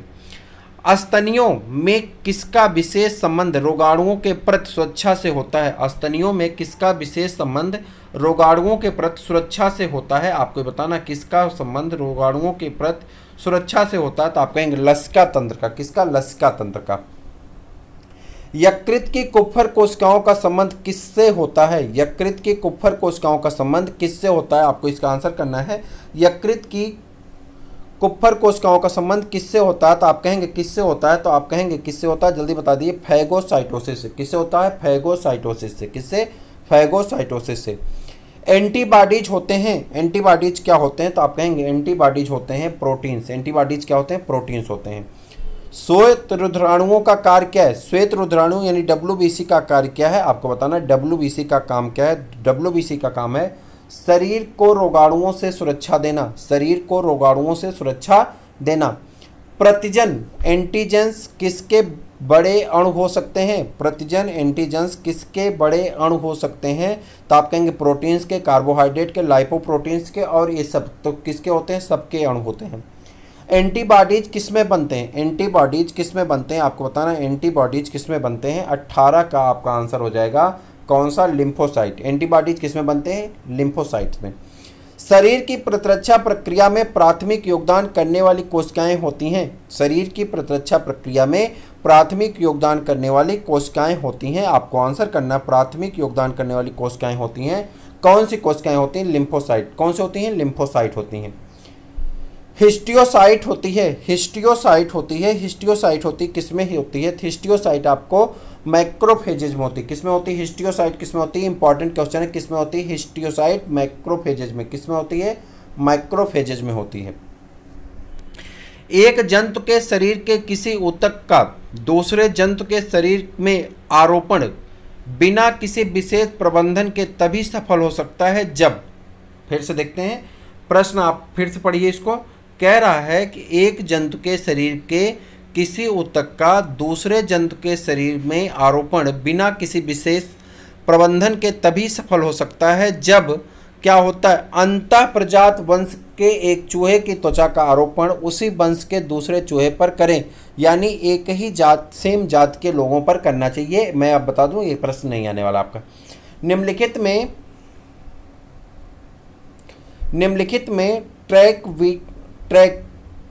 ट्रैंक्विलाइजर, फिर से देखते हैं, निम्नलिखित में ट्रैंक्विलाइजर है। क्या है ट्रैंक्विलाइजर? क्या है आपको ही बताना। ट्रैंक्विलाइजर क्या है इसका आंसर करना। 22 का ट्रैंक्विलाइजर क्या है? इक्वेनिल है। क्या है? इक्वेनिल है। किस औषध के प्रयोग से दृष्टि भ्रम होता है? दृष्टि भ्रम किस औषध के प्रयोग से होता है? तो आप बताएंगे किस औषध के प्रयोग से दृष्टि भ्रम होता है? LSD के। ठीक है। विज्ञान की वह शाखा जिसमें जेनेटिक इंजीनियरिंग के माध्यम से मानव जात में सुधार का अध्ययन किया जाता है उसे क्या कहते हैं? फिर से देखते हैं।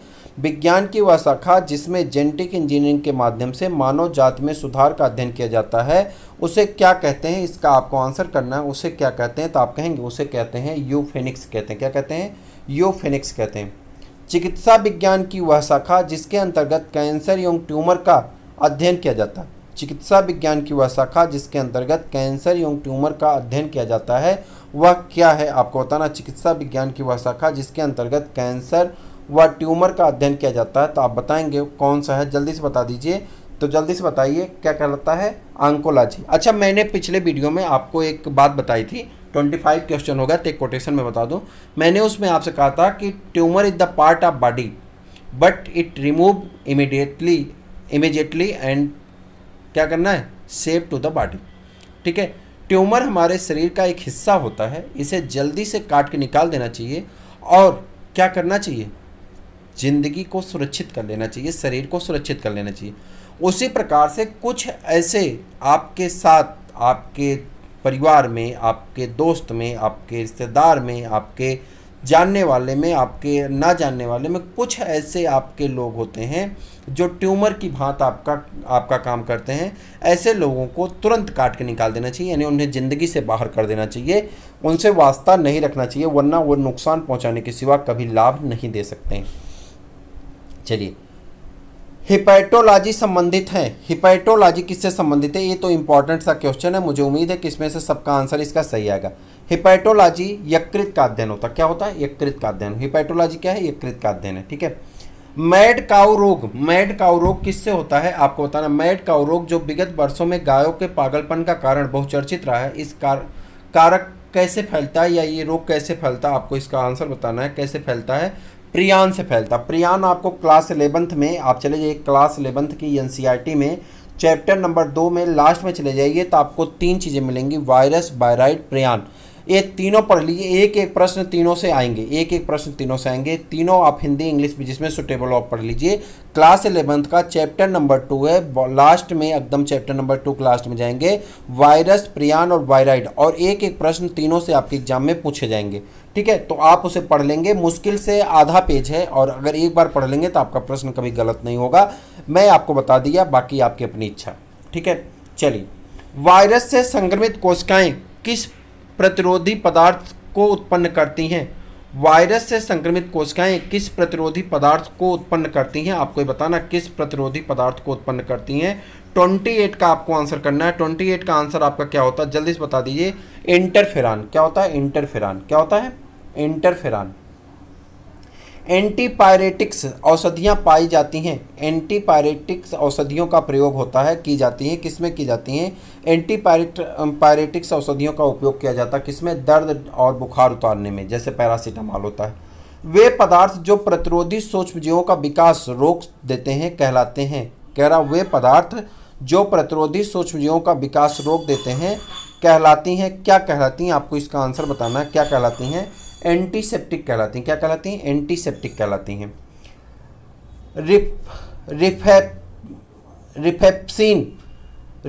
रिफेप्सिन नामक दवा किस रोग में प्रयुक्त होती है? रिफेप्सिन नामक दवा किस रोग में प्रयुक्त होती है? आपको बताना है किस रोग में प्रयुक्त होती है। तो आप कहेंगे टीबी में। किसमें? टीबी में प्रयुक्त की जाती हैं। केंद्रीय औषधि एवं सुगंध पौध संस्थान कहाँ स्थित है? केंद्रीय औषधि एवं सुगंध केंद्रीय औषधि एवं सुगंध पौध संस्थान कहाँ स्थित है? आपको इसका आंसर बताना है कहाँ पे स्थित है। 32 का आंसर कहेंगे कहाँ पे? लखनऊ में। कहाँ पे? उत्तर प्रदेश की राजधानी लखनऊ में। वे पदार्थ जो एंटीबायोटिक्स की मारक क्षमता को कई गुना अधिक बढ़ा देते हैं कहलाते हैं। कह रहा वे पदार्थ जो एंटीबायोटिक्स की मारक क्षमता को कई गुना अधिक बढ़ा देते हैं क्या कहलाते हैं? इसका आंसर आपको करना है। क्या कहलाते हैं? तो 33 का आंसर आप बता देंगे। क्या कहलाते हैं? तो आप कहेंगे बायो इनहेंस कहलाते हैं। क्या कहलाते हैं? बायो इनहेंसर कहलाते हैं। अगला आपका है फिनाइल किस प्रकार की औषधि है? फिनाइल जो आप लगाते हैं घर में पोछा ओछा लगाने में उपयोग आता है, तो फिनाइल किस वर्ग की औषधि है? आपको बताना। एंटीसेप्टिक है, एंटी डिप्रेसेंट है, एंटी इन्फेक्टेंट है, या एंटी एलर्जेसिक है, या एलर्जेसिक है। तो आपको बताना किस प्रकार की दवा है। 34 तो आप कहेंगे एंटी क्या है? इन्फेक्टेंट है। एंटी इन्फेक्टेंट है मतलब रोगों से लड़ने की क्षमता रखता है।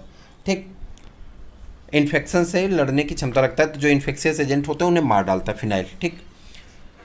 परिसंचरण तंत्र में रक्त के थक्के का पता लगाने में किस आइसोटोप का प्रयोग किया जाता है? परिसंचरण तंत्र में रक्त के थक्के का पता लगाने में किस आइसोटोप का प्रयोग किया जाता है? आपको बताना किस आइसोटोप का प्रयोग होता है। 35 का आंसर करना है। क्या हो जाता है? इसका आंसर आपका बहुत इंपॉर्टेंट है। क्या हो जाएगा? सोडियम 24। क्या हो जाएगा? सोडियम 24। परिसंचरण तंत्र में रक्त के थक्के का पता लगाने में किस आइसोटोप का प्रयोग किया जाता है? सोडियम 24 का। कैंसर के रोग के उपचार में किस रेडियो एक्टिव पदार्थ का प्रयोग किया जाता है? कैंसर के रोग के उपचार में किस रेडियो एक्टिव पदार्थ का प्रयोग किया जाता है? ध्यान से देखिएगा, क्वेश्चन बहुत इंपॉर्टेंट क्वेश्चन सब चल रहे हैं, इसलिए मैं किसी प्रकार की फालतू बकवास नहीं कर रहा हूँ। कैंसर के रोग के उपचार में किस रेडियो एक्टिव पदार्थ का प्रयोग किया जाता है? तो आप कहेंगे कोबाल्ट 60 का। किसका प्रयोग करते हैं? कोबाल्ट 60 का। न्यूक्लियर मेडिसिन के ट्रेसर सिद्धांत न्यूक्लियर मेडिसिन के ट्रेसर सिद्धांत के लिए 1944 में किसे चिकित्सा का नोबेल पुरस्कार प्रदान किया गया था? आपको बताना है कौन ऐसा व्यक्ति है जिसे चिकित्सा का नोबेल पुरस्कार दिया गया था। जल्दी से बता दीजिए। 37 का आंसर क्या हो सकता है? तो आप बताएंगे क्या होगा? जॉर्ज हैवेसी को। किसको? जॉर्ज हैवेसी को। पृथ्वी तथा पुरानी चट्टानों की आयु ज्ञात करने में किस समस्थानिक का प्रयोग किया जाता है? बहुत इंपॉर्टेंट प्रश्न चल रहे हैं। पृथ्वी तथा पुरानी चट्टानों की आयु ज्ञात करने में किस समस्थानिक का प्रयोग किया जाता है? आप इसका आंसर बताएंगे।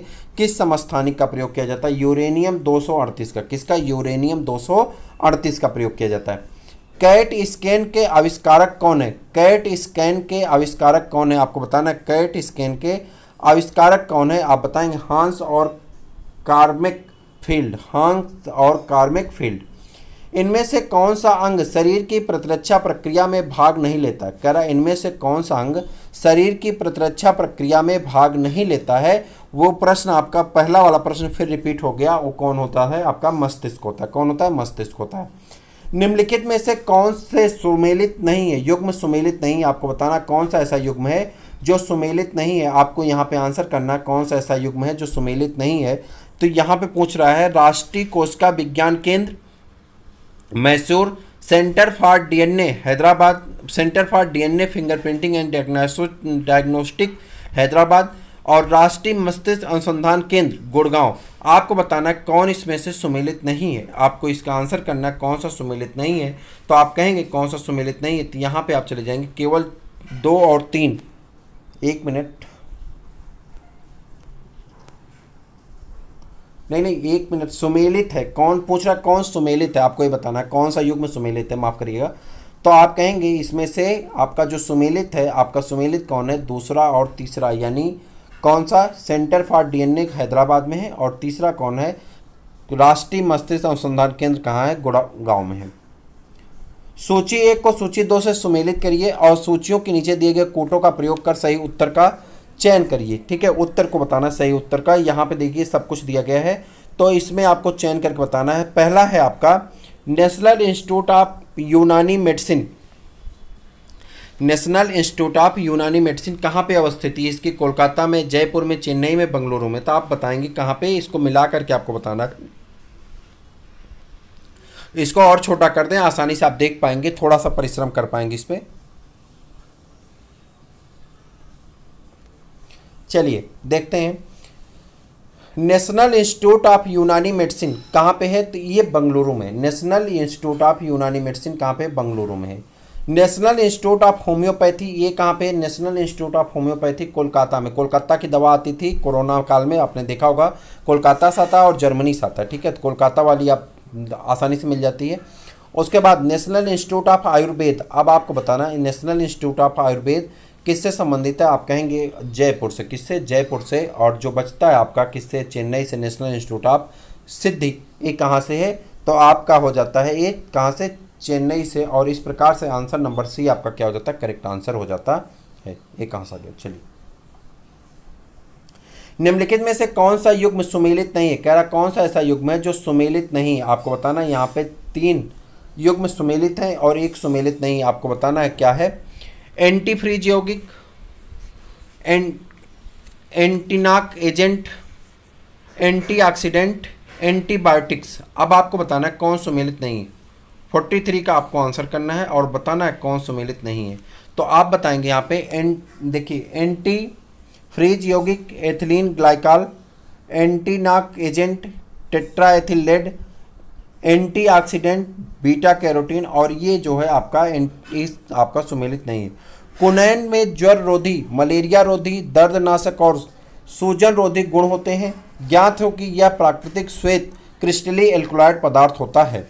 ठीक है, निम्नलिखित में से कौन सा सुमेलित नहीं, अब आपको बताना कौन सुमेलित नहीं। थोड़ा सा आपको टिपिकल लग रहा होगा, लेकिन ये प्रश्न आपके पूछे जाते हैं, इसलिए आपको यहाँ पे वर्क करने की आवश्यकता है, यहाँ छोड़ के भागने की आवश्यकता नहीं। इसलिए मैंने आपसे कहा कि उड़चल हारे लिए हाथ में एक अकेला ओझा तिनका। ठीक है, तो यहाँ पे आपको थोड़ा सा परिश्रम करना होगा, थोड़ा सा आपको ध्यान लगाना होगा। चलिए, ज्वरनाशी पैरासीटामॉल, प्रतिरोधी एस्पिरिन, प्रतिफेनकारक पॉलीएमाइड्स और अस्थि क्षय रोगी कैल्सीफेरॉल। अब आपको बताना कि इसमें कौन सा आपका आंसर बनेगा, तो आप कहेंगे आंसर जो बनता है वो कौन होगा, प्रतिरोधी एस्पिरिन। कौन है, प्रतिरोधी।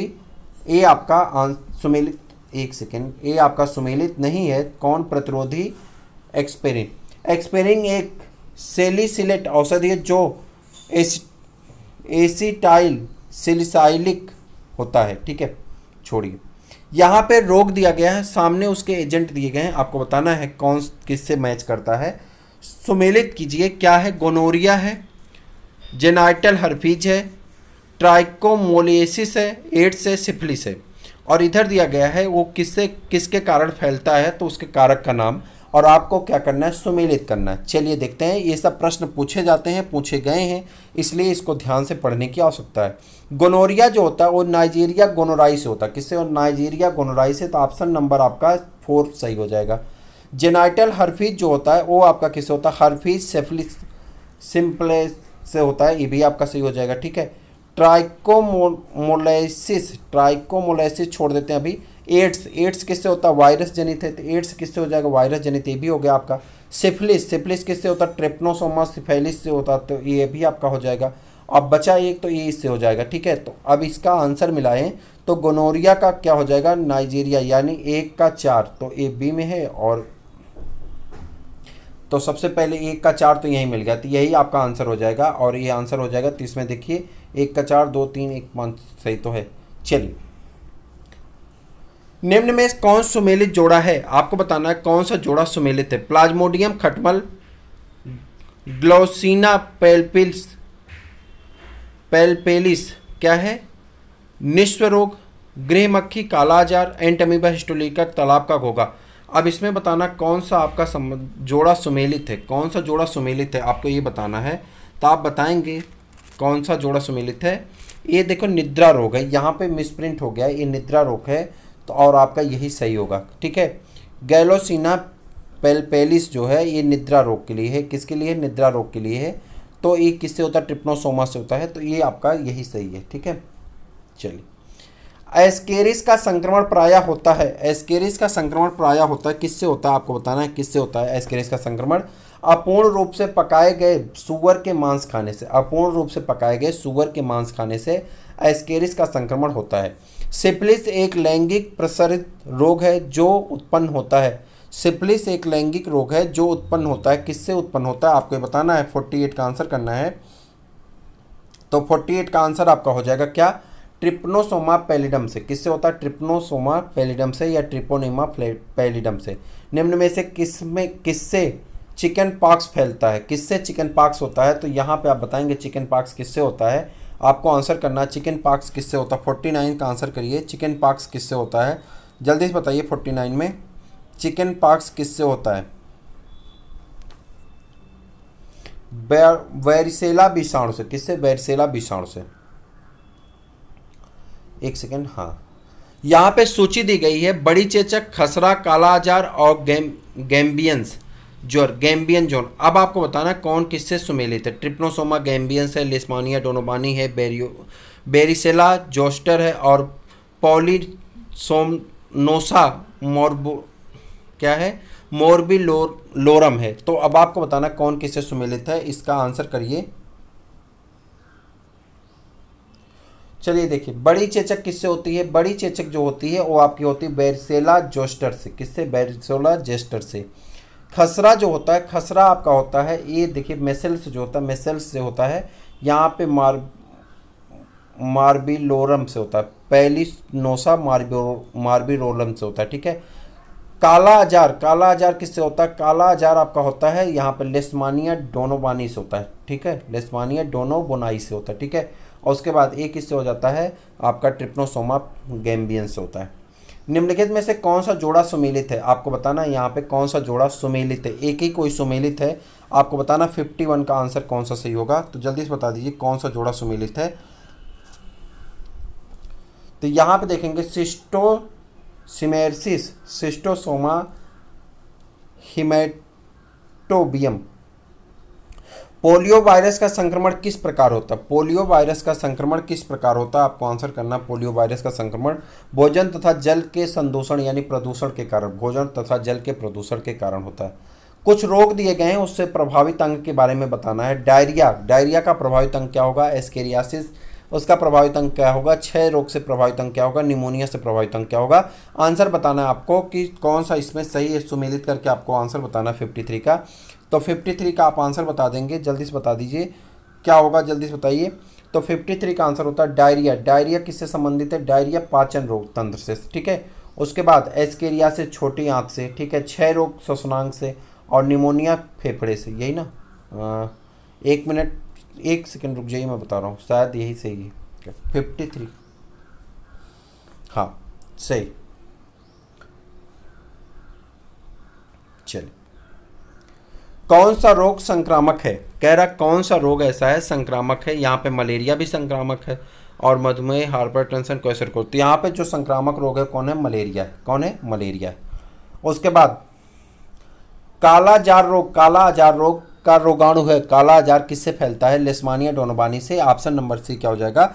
करेक्ट आंसर हो जाता है। किससे हो जाता है? लेस्मानिया डोनोबानी, और ऑप्शन नंबर सी सही है। निम्नलिखित में से किससे खसरा रोग होता है? खसरा रोग किससे होता है, आपको बताना है। 56 का आंसर करना है। खसरा रोग किससे होता है? 56 का आंसर कर दीजिए। किससे होता है? विषाणु से होता है। खसरा रोग किससे होता है? विषाणु से होता है। और उसके बाद एथलेटिक्स फुट नामक बीमारी किसके द्वारा होती? एथलेटिक फुट नामक बीमारी किसके द्वारा होती? तो आप कहेंगे किसके द्वारा होती? कवक के द्वारा होती। किसके द्वारा होती? कवक के द्वारा होती। टाइफाइड, टाइफाइड में शरीर का कौन सा अंग प्रभावित होता है? आपको बताना है टाइफाइड में शरीर का कौन सा अंग प्रभावित होता है। जल्दी से बता दिए, टाइफाइड में शरीर का कौन सा अंग प्रभावित होता है? आप बताएंगे आंत प्रभावित होता है। कौन सा प्रभावित होता है? आंत प्रभावित हो जाता है। ट्रैकोमा रोग होता है, ट्रैकोमा रोग होता है, किससे संबंधित होता है ट्रैकोमा रोग? तो आप बताएंगे ट्रैकोमा रोग किससे होता है? तो आप कहेंगे 50 का वायरस से द्वारा होता है ट्रैकोमा रोग। एडवर्ड जेनर ने किस रोग के टीका का खोज की थी? एडवर्ड जेनर ने किस रोग के टीका की खोज की थी? आपको बताना, एडवर्ड जेनर ने चेचक के टीके की खोज की थी। किसके? चेचक के टीके की खोज की थी। और खेसारी दाल खाने से कौन सा रोग हो जाता है? खेसारी दाल खाने से कौन सा रोग हो जाता है? खेसारी लाल एक हमारे यहाँ के भोजपुरी के गायक हैं, आप जानते होंगे, तो खेसारी लाल को उसमें मत जोड़िएगा, खेसारी दाल भी होती। खेसारी दाल खाने से कौन सा रोग होता है? लेथराइज्म हो जाता है। क्या कहते हैं? लेथायरिज्म हो जाता है। क्या हो जाता है? लेथायरिज्म हो जाता है। ठीक है, लेथायरिज्म हो जाता है। डीपीटी टीका निम्न में से किसके काम में नहीं आता? डीपीटी टीका निम्न में से किसके काम में नहीं आता है? आपको ये बताना है किसके काम में नहीं आता है। जल्दी से बता दिए, 62 का आंसर क्या होगा? किसके काम में नहीं आता? पोलियो के काम में नहीं आता है। डिप्थीरिया, टिटनेस और हुकिंग कफ के काम में आता है डीपीटी, लेकिन पोलियो के काम में नहीं आता। बीसीजी का अर्थ क्या है? बीसीजी का बैसिलस कलमेट ग्लोरिन क्या होता है? बीसीजी का अर्थ क्या होता है? तो बीसीजी का बैसिलस कलमेट ग्लोरिन, तो आपका हो जाएगा ऑप्शन नंबर सी क्या होता है? करेक्ट आंसर हो जाएगा 63 का। 63 का आंसर क्या हो जाएगा? आपका सी ऑप्शन सही हो जाएगा। चलिए, बीसीजी का टीका नवजात शिशु को कितने दिनों के भीतर लगाया जाता है? बीसीजी का टीका नवजात शिशु को कितने दिन के भीतर लगाया जाता है? जन्म के तुरंत बाद लगाया जाता है। ठीक है। किस वर्ष जापानी मस्तिष्क ज्वर प्रकट हुआ था? किस वर्ष जापानी मस्तिष्क ज्वर प्रकट हुआ था? आपको इसका आंसर करना है। तो किस वर्ष प्रकट हुआ था? जल्दी से बता दीजिए, किस वर्ष प्रकट हुआ था? 1987 में। कब प्रकट हुआ था? 1987 में। निम्नलिखित कथनों पर विचार कीजिए। डेंगू मच्छर द्वारा संचालित प्रोटोजोआ रोग है। प्रत्येक नेत्र गुहा पीड़ा डेंगू का लक्षण नहीं है। त्वचा, पित्तिका तथा नाक से रक्तस्राव डेंगू के कुछ लक्षण हैं। आपको बताना कौन से कथन सत्य हैं।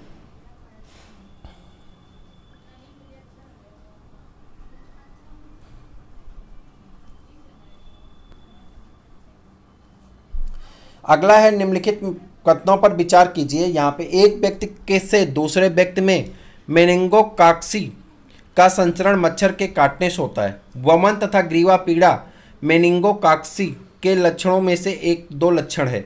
आपको बताना है कौन सा सही है कौन सा गलत है। दो कथन दिए गए हैं, आपको बताना कौन सा सही है और कौन सा गलत है, कि दोनों सही हैं दोनों गलत हैं। जल्दी से ऑप्शन बता दीजिए।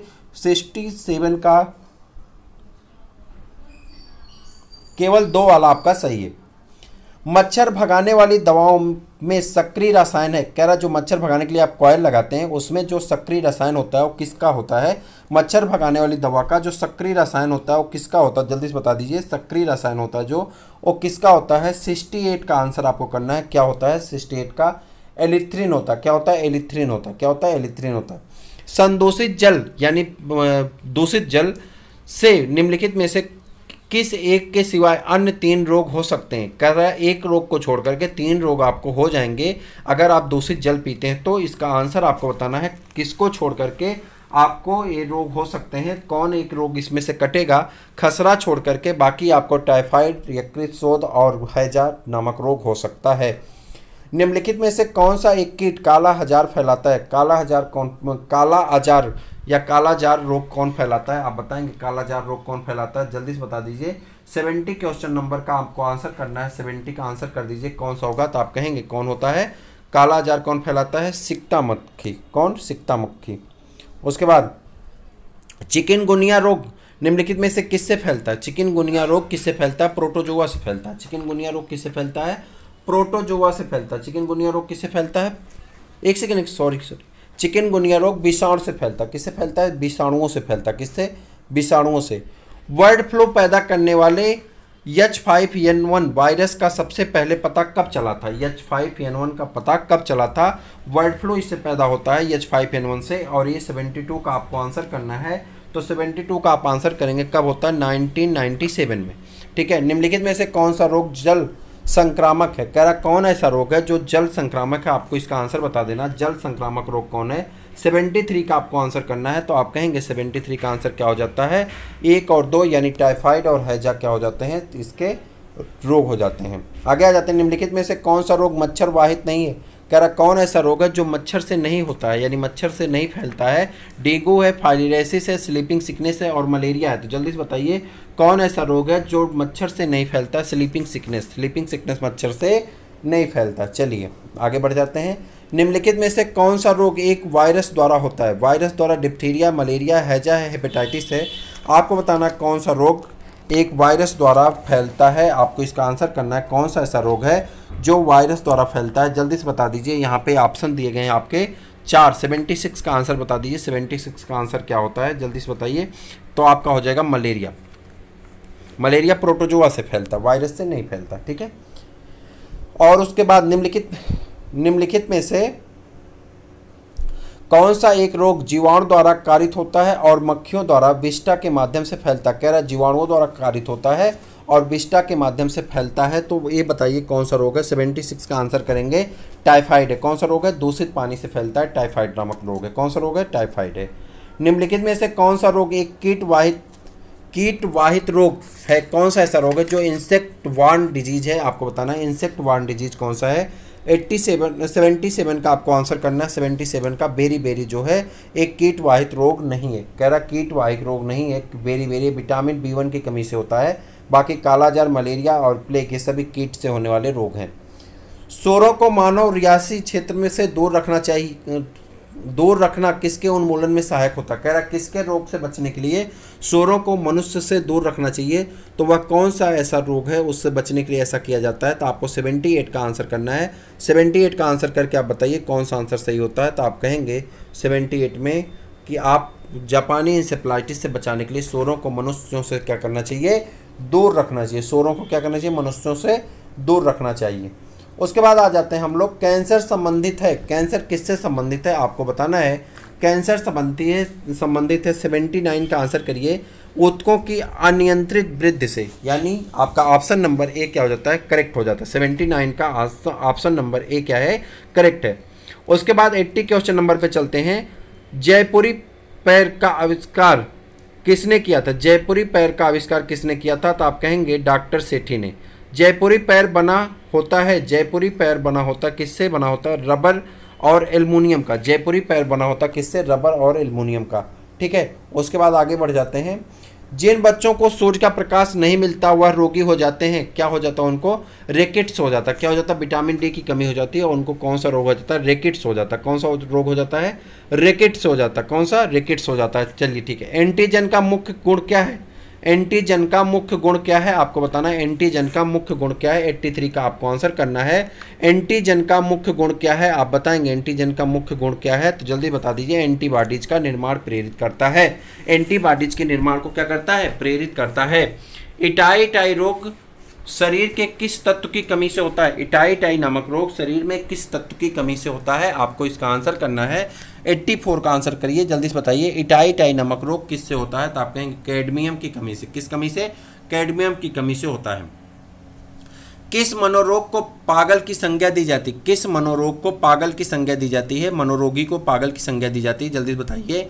साइकोन्यूरोसिस को पागल की संज्ञा दी जाती है।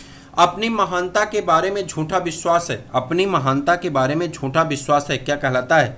अपनी महानता के बारे में झूठा विश्वास है, क्या कहलाता है आपको, पैरानोइया कहलाता है। क्या कहलाता है, पैरानोइया कहलाता है।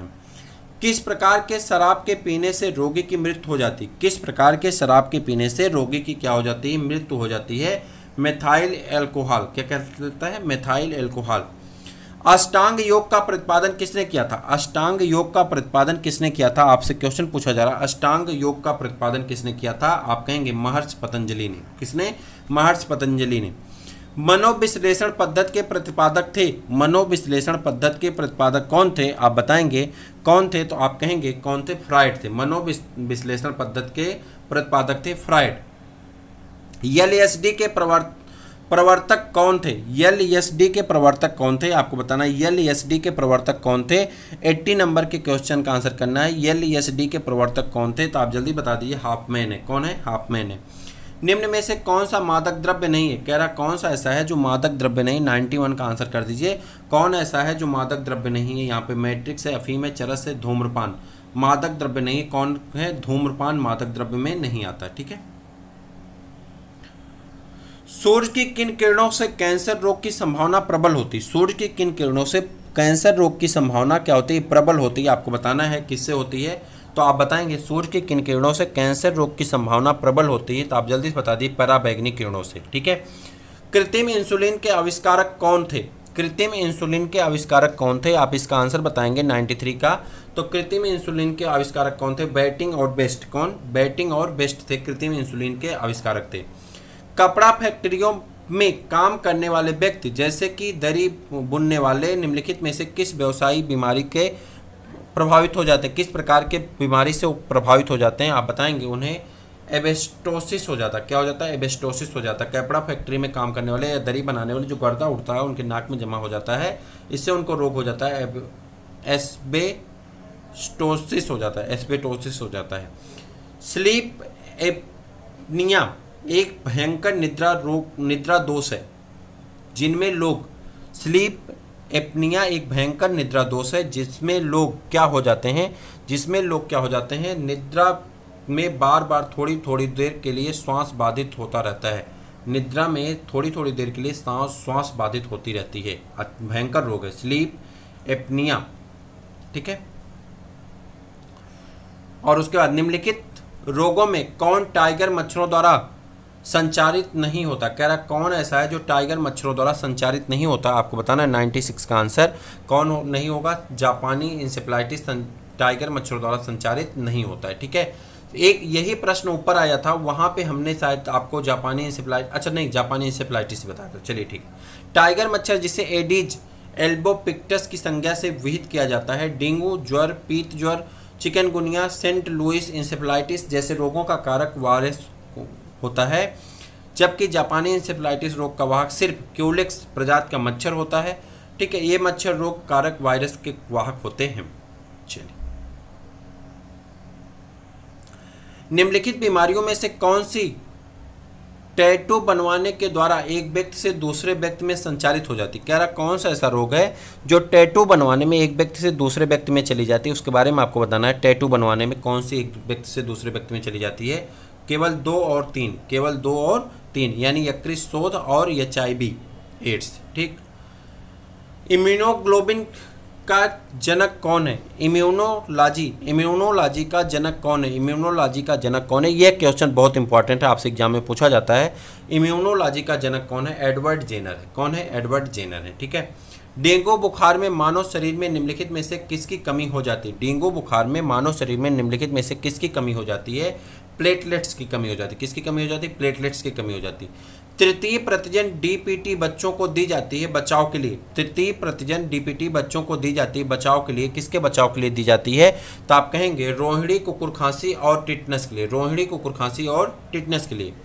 मिनी माता व्याधि निम्न धातु को हानिकारक मात्रा के कारण हुई, मिनी माता व्याधि निम्न धातु की हानिकारक मात्रा के कारण हुई, तो बताइए किस कारण हुई, हानिकारक मात्रा के कारण हुई। कौन सा ऑप्शन आपका सही होगा, हानिकारक मात्रा के कारण हुई, आपका आंसर सही हो जाता है पारा। मिनी माता रोग किससे कमी कारण होता है, पारा के कारण होता है। इबोला एक है, इबोला है एक, क्या है इबोला, क्या है आतंकवाद है, नहीं, इबोला क्या है आपको बताना है। इबोला क्या है, तो इबोला क्या है, एक प्राणघातक विषाणु, इबोला क्या है, एक प्राणघातक विषाणु है। ठीक है।